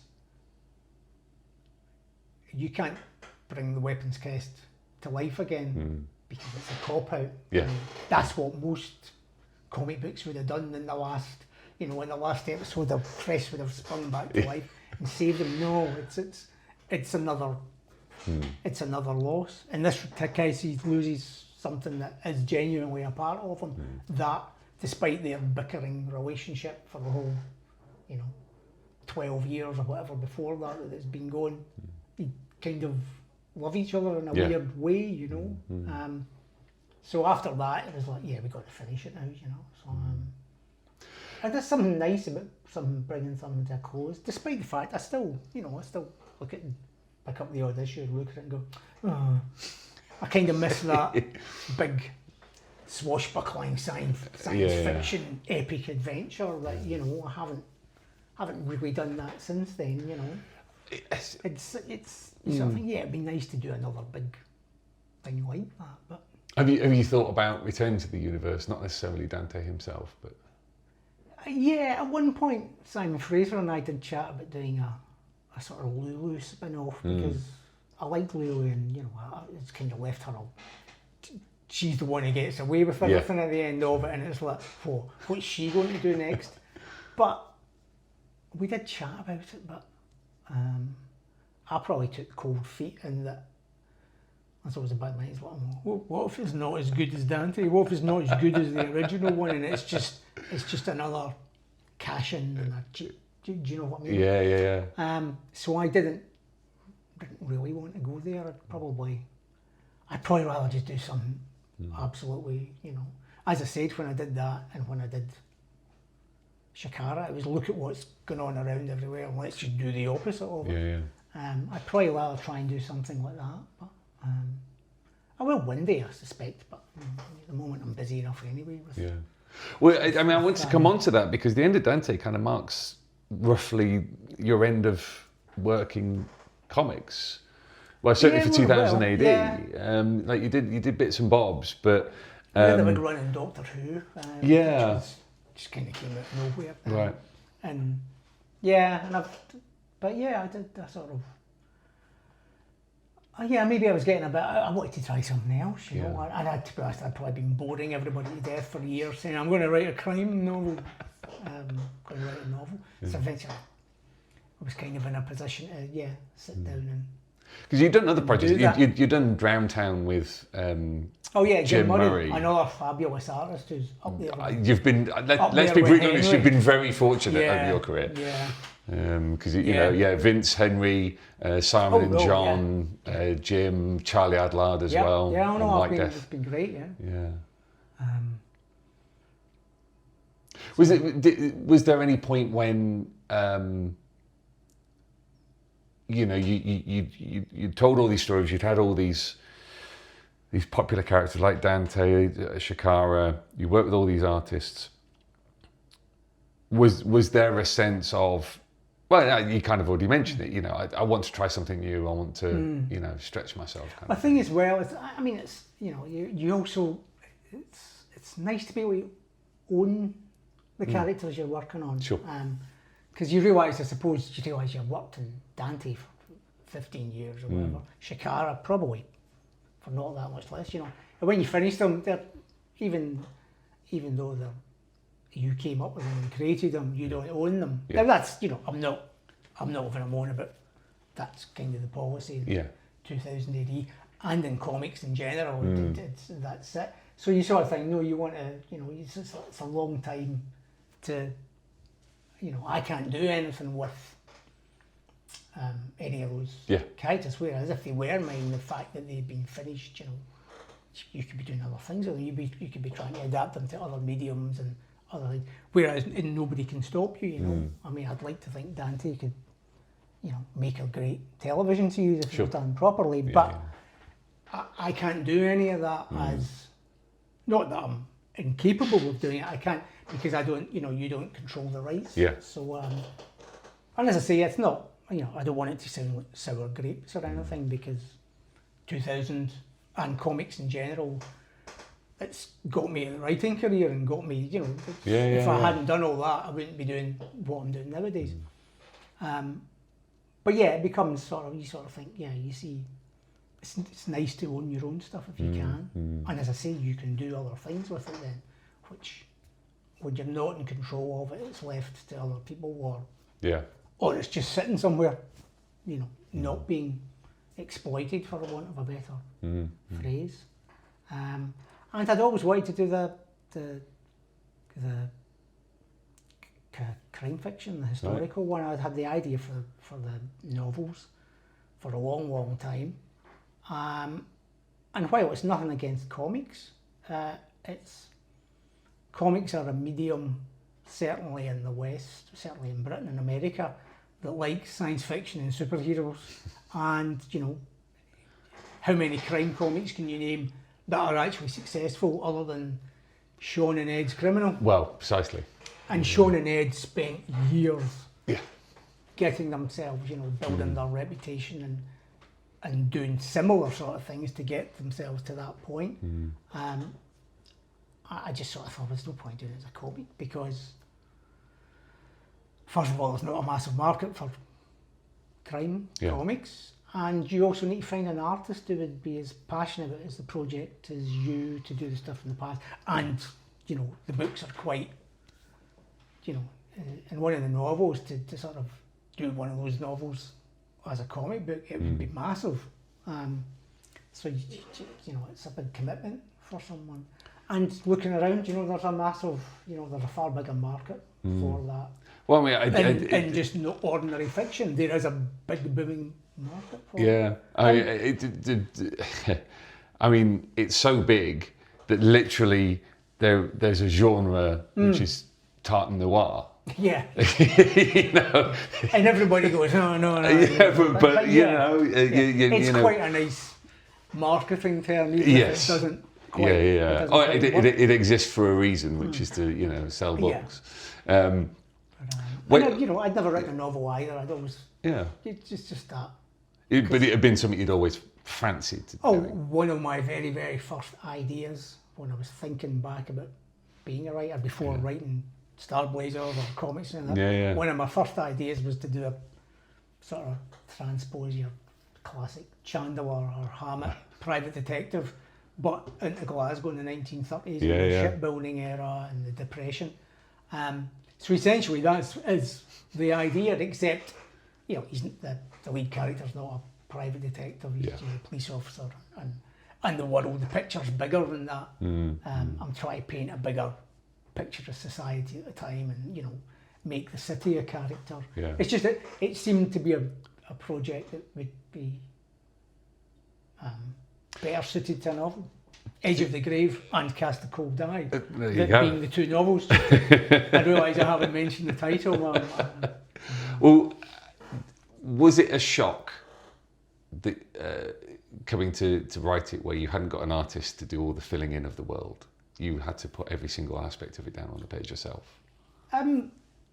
It's Brilliant to do it all yourself, and at the same time, the grass is always greener because you sort of think, oh, it'd be great, great of an artist just to draw and just, describe all these, derelict shipyard cranes looking like skeletal remains of some, ancient beast. You could just get an artist to do it. So I mean, in comics, the artist can do a lot of the heavy lifting, but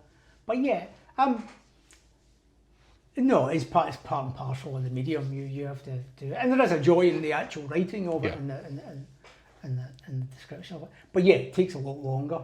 That's the grass is always greener. You find yourself, you're in the middle of a novel, and it's like, I'm 200 pages in, I've got another 200 pages to go. I'm not entirely sure how I'm going to get to that at the end of that 200 pages. You look at comics, it's just like, close up, Dante, sword in hand, smiling, and then somebody else says, you have it, but they're both. I mean, I haven't totally left comics. I mean, I did a graphic novel with Charlie at the start of last year. White Death. No. Is it a different one? Oh, right. Oh, it came out a year ago, yes. Mike. Sorry.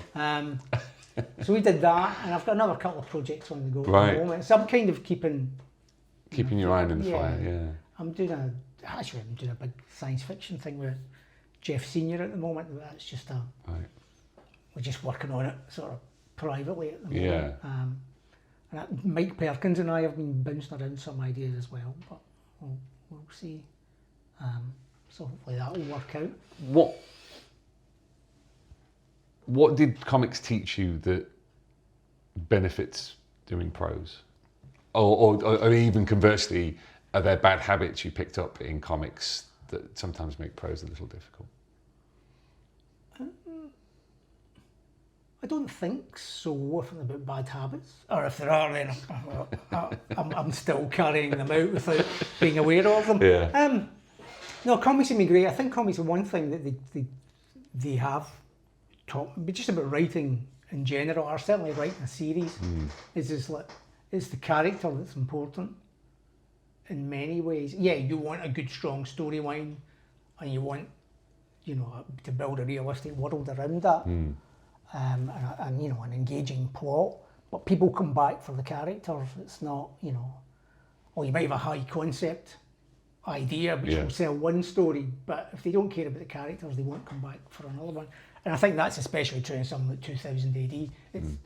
It's the popular characters are the ones the readers love, and that's what they keep coming back to. So yeah, you have to have likeable characters. And in the other way, it's probably been quite good in terms of pacing, because I've just viewed, being used to writing serialised fiction and comics with, you sort of look at it, well, chapter, you better end that episode on something exciting, because you want people to come back next week or next month to watch it. That's the same as writing a book, isn't it? You get to the end of the chapter and you want them to read the next chapter. So I think that's probably worked quite well from comics. You've learned that. And in the other ways, it's interesting. It's anytime I wrote a comic script, I was always trying to get into the artist's head and sort of give enough description but not too much, just give enough description to try and spark the artist's imagination and their passion, and make them want to draw, and and bring something of themselves to it, so it becomes a real collaboration. And to be honest, I don't think, but that's just seen by you and the artist and a handful of others.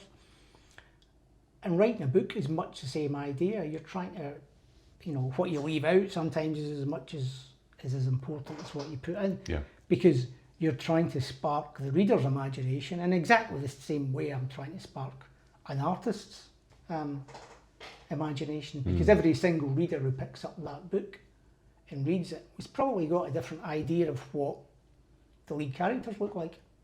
Because it's a very personal sort of thing. I mean, Stephen King always sort of described it, I think, as it's like a form of telepathy. It's like, I've written this and it's gone in your head when you've read it. So it's like a novel becomes personal to every reader, because I would envisage a character differently than you would, just naturally. So, but it's the same. It's sparking an imagination, an interest, and making them care about the characters. So I think, I think in that respect, comics have been great for, and I probably got, well, touch wood, I hope I got a lot of the bad stories out of the way and the bad habits. I got them out of the way for doing in the comic books. Yeah. Because the principles of storytelling are essentially the same. It's just the medium that's different. It's like how I asked at the beginning with about learning in print. It is something that with so few, I guess what you call mainstream comics, it's more difficult to do. Even if you're producing your own, you're not necessarily getting the benefit of an editor. You're not necessarily getting the benefit of a wide distribution. So being able to fail in front of an audience is probably more instructive than succeeding in front of an audience. Oh yeah, because you get helpful people writing and go, that was rubbish. That guy says, I hate that Nikolai Dante. He's a twat. And you sort of look and think, well, most of the other people like it, so you're obviously. But everybody's due their own opinion there. Yeah. But yeah, it is. I suppose it's. I mean, also, I might just be quite thick-skinned about it, because also you look at these things and turns out if something's come out and it hasn't worked out well, and it's getting critics or bad reviews or whatever, the chances are you've moved on to the next thing, and hopefully the next thing will be, it's just a blip.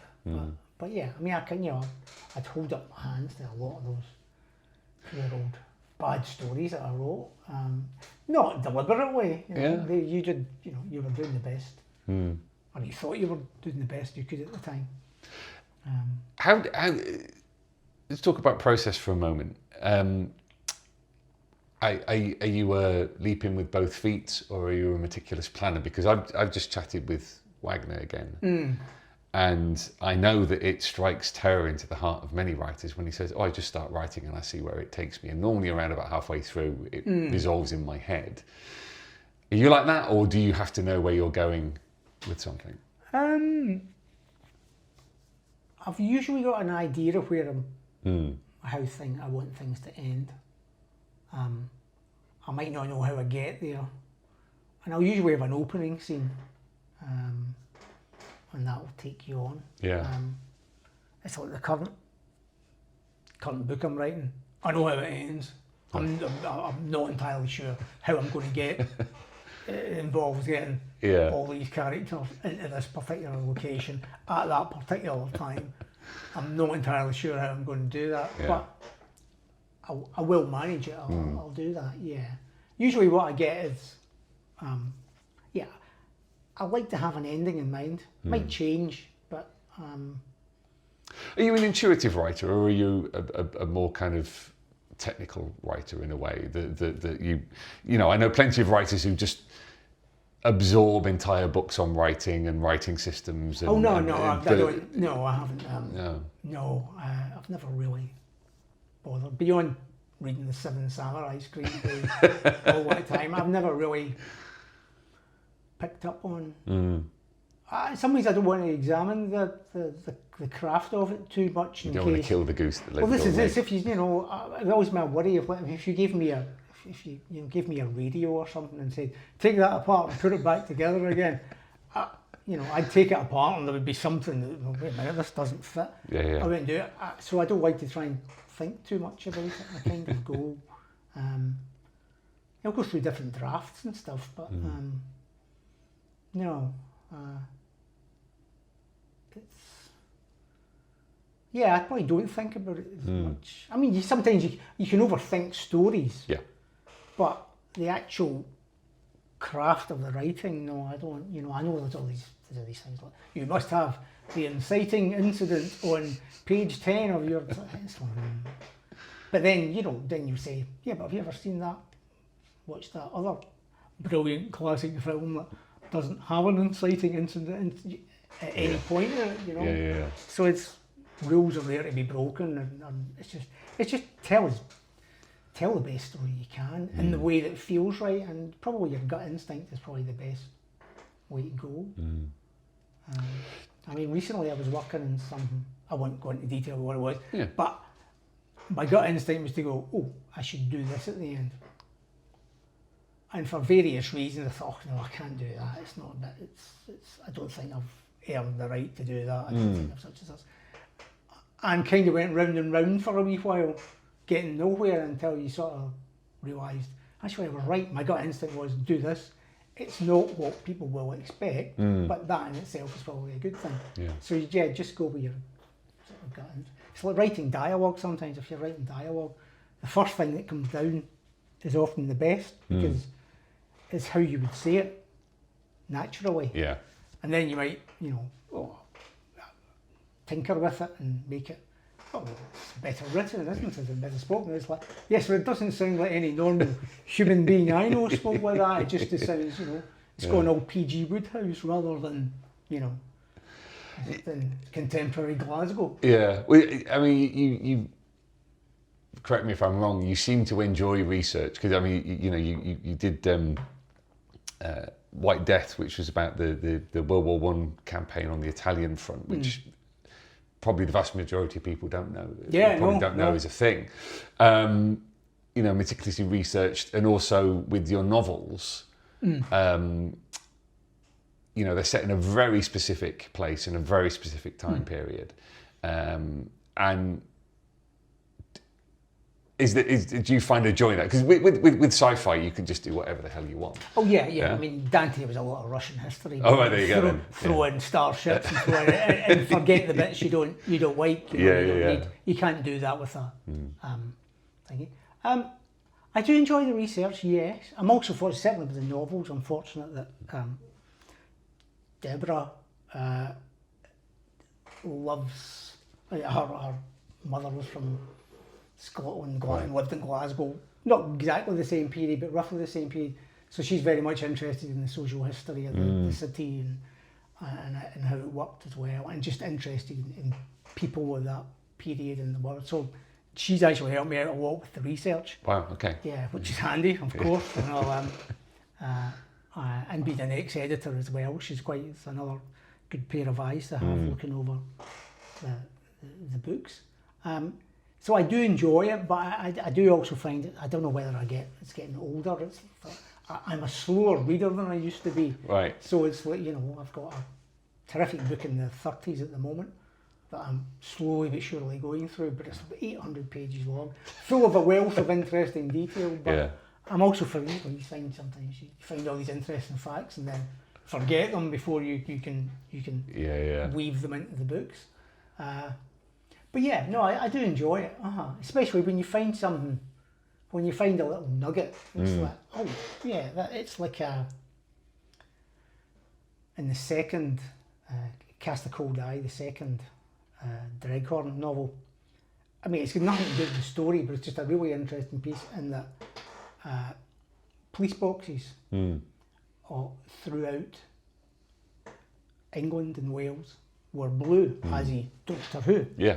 Police boxes in Glasgow were red. They were the same colour as the post office boxes. Yeah. Until the 1960s, when they painted them all blue because of the popularity of Doctor Who.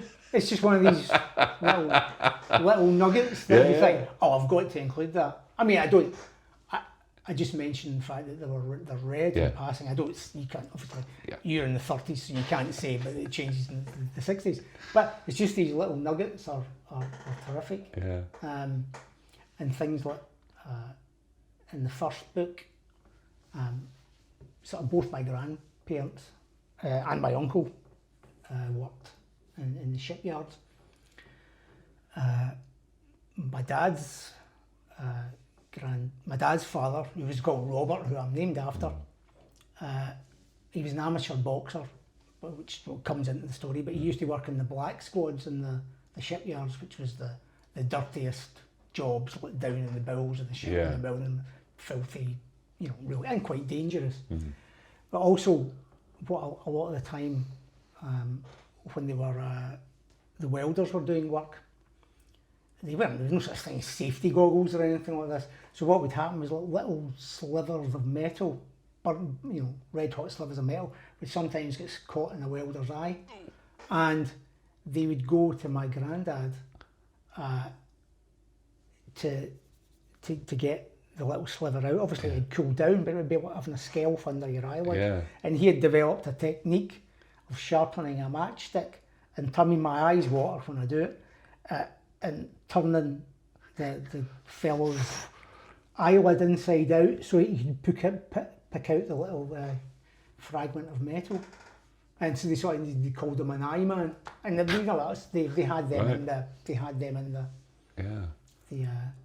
the shipyards. And again, it's just, I know that because my dad wrote it in the family history when he was doing it, So it's just these fascinating little facts that you have to incorporate in them, know. But yeah, so it is. Yeah, you get a thrill when you get that sort of stuff. Yeah. But then you have to, the danger is you don't overload your book with all these interesting facts. That's how you know. It's always one of there are certain writers you know instantly that they are drawing from their own experience. Yeah. Because the tone ever so slightly changes. Yeah. Between their imagination and their knowledge base, and they probably don't recognise they're doing it, but it's very, very obvious. It's generally one of the reasons I don't read a lot of historical fiction, particularly about periods that I am interested in, because it winds me the hell up. But yeah, I wanted to kind of bring things sort of back around and to a close. One of the things I'm very aware of, looking at your career, particularly in comics, is that you do come up, as I've said, you do come up through a very particular period in comics where you're part of a broad generation of writers. Morrison, Miller, Rennie, yourself, multiple others, all Scottish, who have made their mark in various different ways. Why do you think that is? Because you've got the previous generation, Wagner, Grant, people like that, also Scottish, and John's American Scottish. But what is it about? Is there something about the Scottish sensibility that makes British comics what they are, and means that you do get these generations who, they all know each other, they're all hanging out, and then they go on to become writers and artists? Yeah, it's just probably the weather, isn't it? They're all stuck inside with the rains or such and such. There is. I think they all have there are similarities amongst them all in the sort of in attitudes. And most of them are all working class, as far as I'm aware. I don't think, I know John and Alan and Grant, in fact, none of them went to university. I don't know about Gordon. I didn't go to university. I honestly can't remember. Yeah, I'm not sure. So yeah, there's a kind of sensibility there, and maybe the comics were, everybody read comics at a certain age. But I suppose that probably wouldn't apply, because that must have applied elsewhere as well. But yeah, it's just as a Celtic sort of storytelling of there's a Celtic style of storytelling that is in the blood. Maybe it suits comics better because there's a certain romance to it, or a certain, Well, I mean, without being too hyperbolic and or overblowing it, through your work, you deal with pathos well. So whether it's in Dante, there's lots of pathos in Dante because there's lots of tragedy, but there's a fundamental pathos in Shimura. Even in Shakara, it's a universe of trauma in effect, because everyone's blowing up everybody else all the time, Well, you ought to read the novels there. It's just the same. Jimmy Dreghorn, the lead character, goes through a hell of a lot of... Is that part of your we haven't necessarily dealt into your personal life or anything, but is that just something you think works particularly well as a motivating incident for characters, that tragedy and pain? Or are you just a sadist? I don't know. I think it's just, you can do these things flippantly, where then you get, it's like a bad 80s action movie where stuff happens. Or you can, you do things with characters that you care about and that people care about. So if you put them through something traumatic or dangerous, I think you have to show the effects of it afterwards. I think I like good stories. I think I've realised I like good stories, but I also like stories with stuff happening in them. Yeah. There's an awful lot of, a lot of literary fiction, which, now that I've been writing novels, there's a lot, I'll go into that, but a lot of literary novels, like, a university lecturer having an affair with a student. I think, excuse me, Mr. Literary author, you're a university lecturer as well as an author. What's going on? Yeah. But it's like, it's kind of dull. Do you want to read 300 pages of, Yeah. So I like. I'm a story guy. I like incidents. I like action. I like things to happen. I don't. I'm even when it comes to.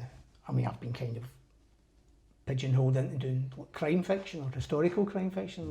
But even that takes in a wide thing. It's like, I've never read an Agatha Christie book in my life because it's been dull. I think real life is can be gritty and can be tough, but at the same point there's a lot of humour in it, and there's a lot of pathos. And if you're dealing with characters who are police officers in the case of this, or the criminals they're going up against, you have to make them as alive as the police officers. I just like exciting stories. I like a big meaty. And it's probably the kind of books I've tried to write, and there's lots happening. It's a picture of it's a picture of a city and the people and Yeah. the way the people in the city play on each other and the corruption and the crime, but also the poverty. It's trying to paint a big picture of every. Yeah, I mean, Deb sometimes says to me if I'm sitting there reading, at bed, Don Winslow's latest, mafia, cartel, horror, murder story. She always sort of says, how can you read that sort of stuff before you go to bed? Yeah. But it's fiction, It might draw on the real world, but it's still fiction. I don't have a problem with that. Funny, one thing I'll go off on a wee tangent. Since I've started doing since the novels came out and I've been to a lot of crime writing festivals, it's quite funny, quite a lot of the crime writers feel as though they're in a ghetto of a genre. Right, yeah. And it's like, the literary people, they look down at us for because we're crime writers, things. And the amount of them I'd heard saying that, I sort of looked around, so I was, God, you ought to try comics then.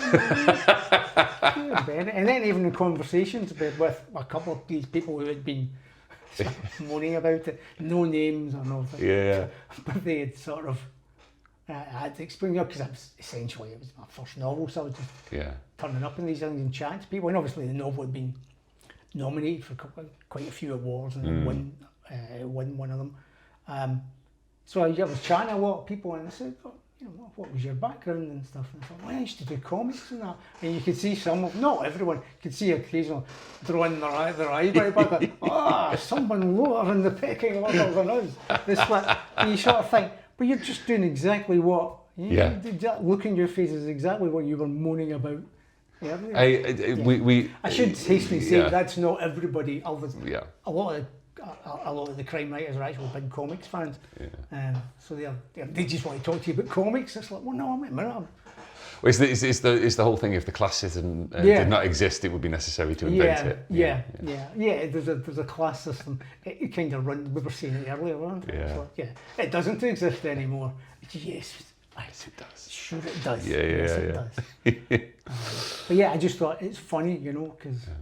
You realise it's like, comics. The one thing that strikes me about all the things you've said is,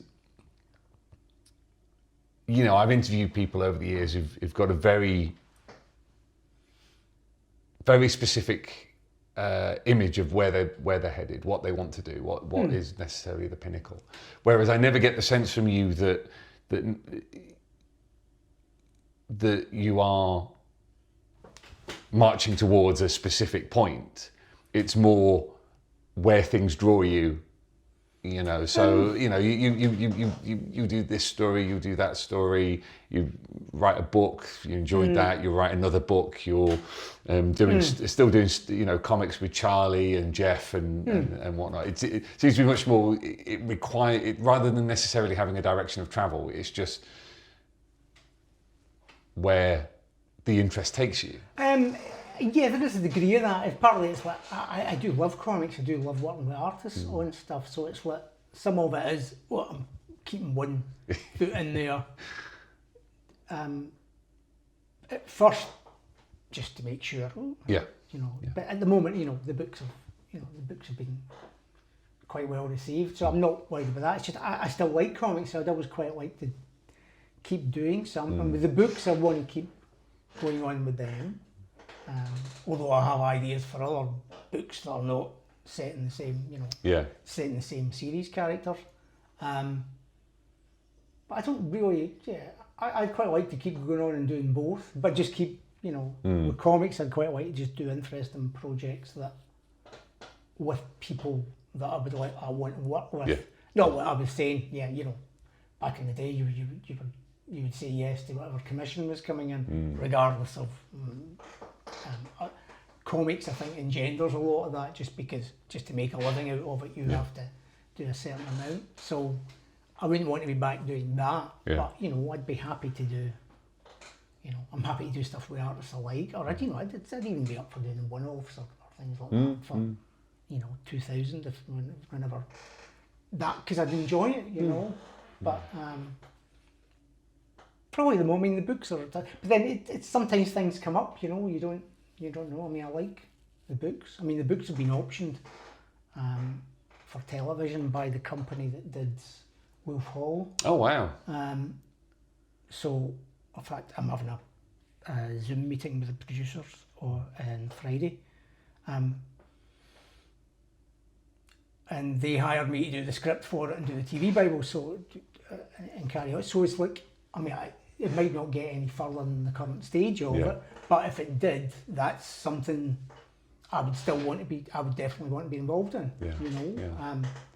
At the same time as carrying on with the books at the same time. So then it might be a case of time might, you know, I might do less in the way of comics, you know.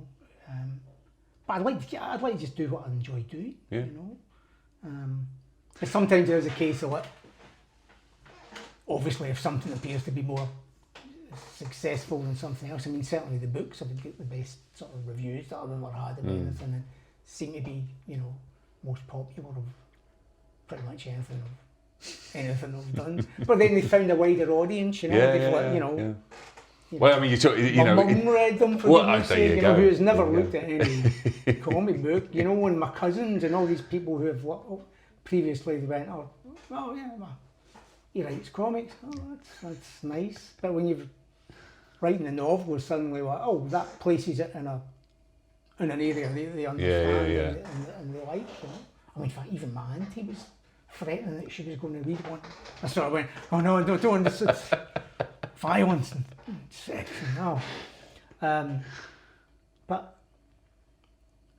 I don't know. I mean, I've got a general plan of where I see what I'm doing, but yeah, if something comes up that's of interest, I mean, I think they're just daft to turn things down, you know. I mean, sometimes you like working with people. I mean, that kind of nicely rounds out the circle, because you know you talked about when you were younger that awareness that you need to earn a living. Oh yeah, you know, so you can't pass up opportunities, but at the same time, that doesn't necessarily mean that you shouldn't enjoy what you're doing. Well, that's why. I mean, you've kind of chosen a creative and artistic endeavour, not to sound too pretentious about it, but the reason for choosing that is because it should be something you enjoy. Yeah. You know, and every now and again, you know, when you're, as I say, when you're stuck in 200 pages into it, you go, oh, what am I doing? Sometimes you have to remind yourself, now wait a minute, you know, this is fun, this is enjoyable, because you can get too serious about it.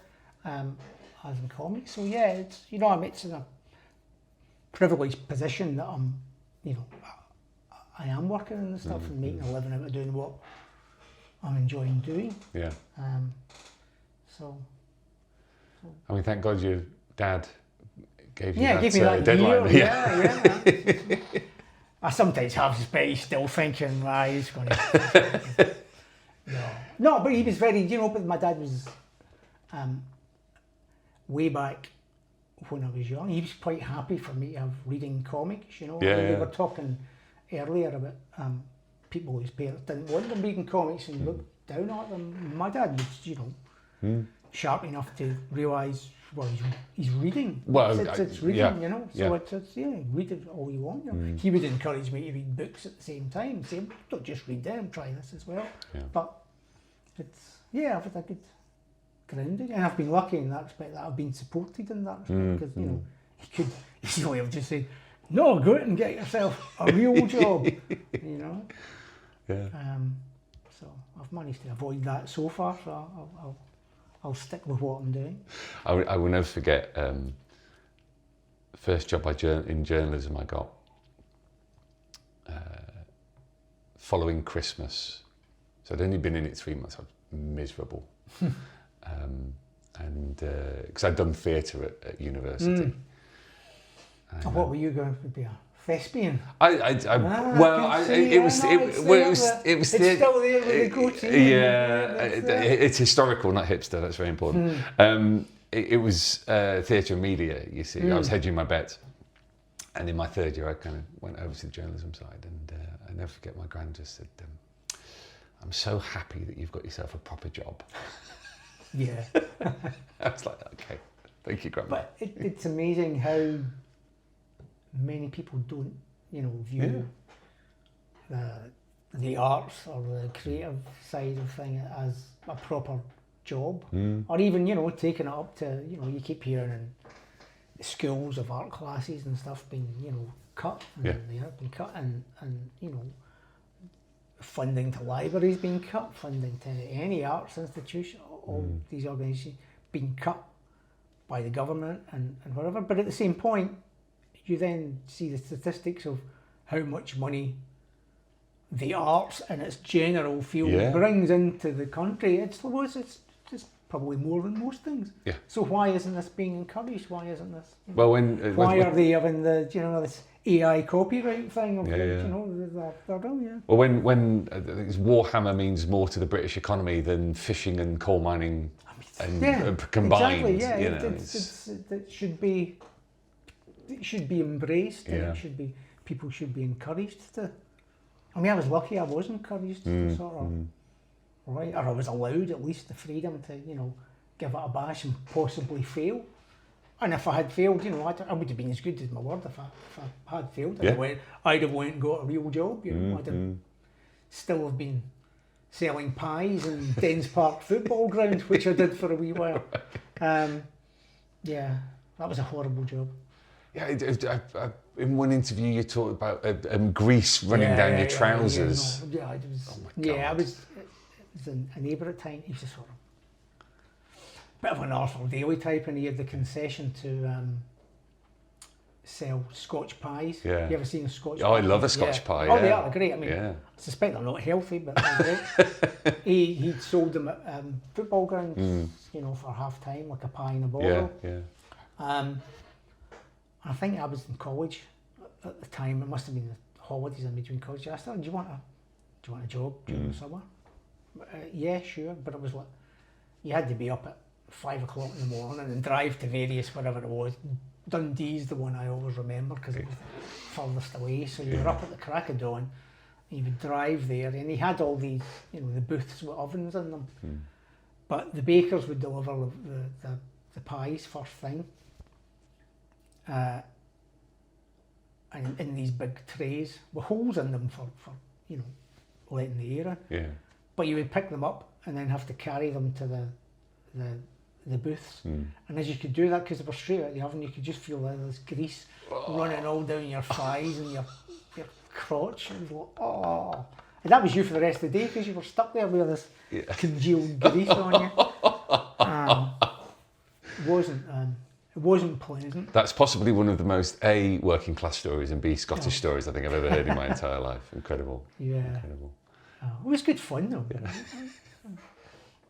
That's the most important thing. I'm not sure I've eaten a pie since. Thinking about it.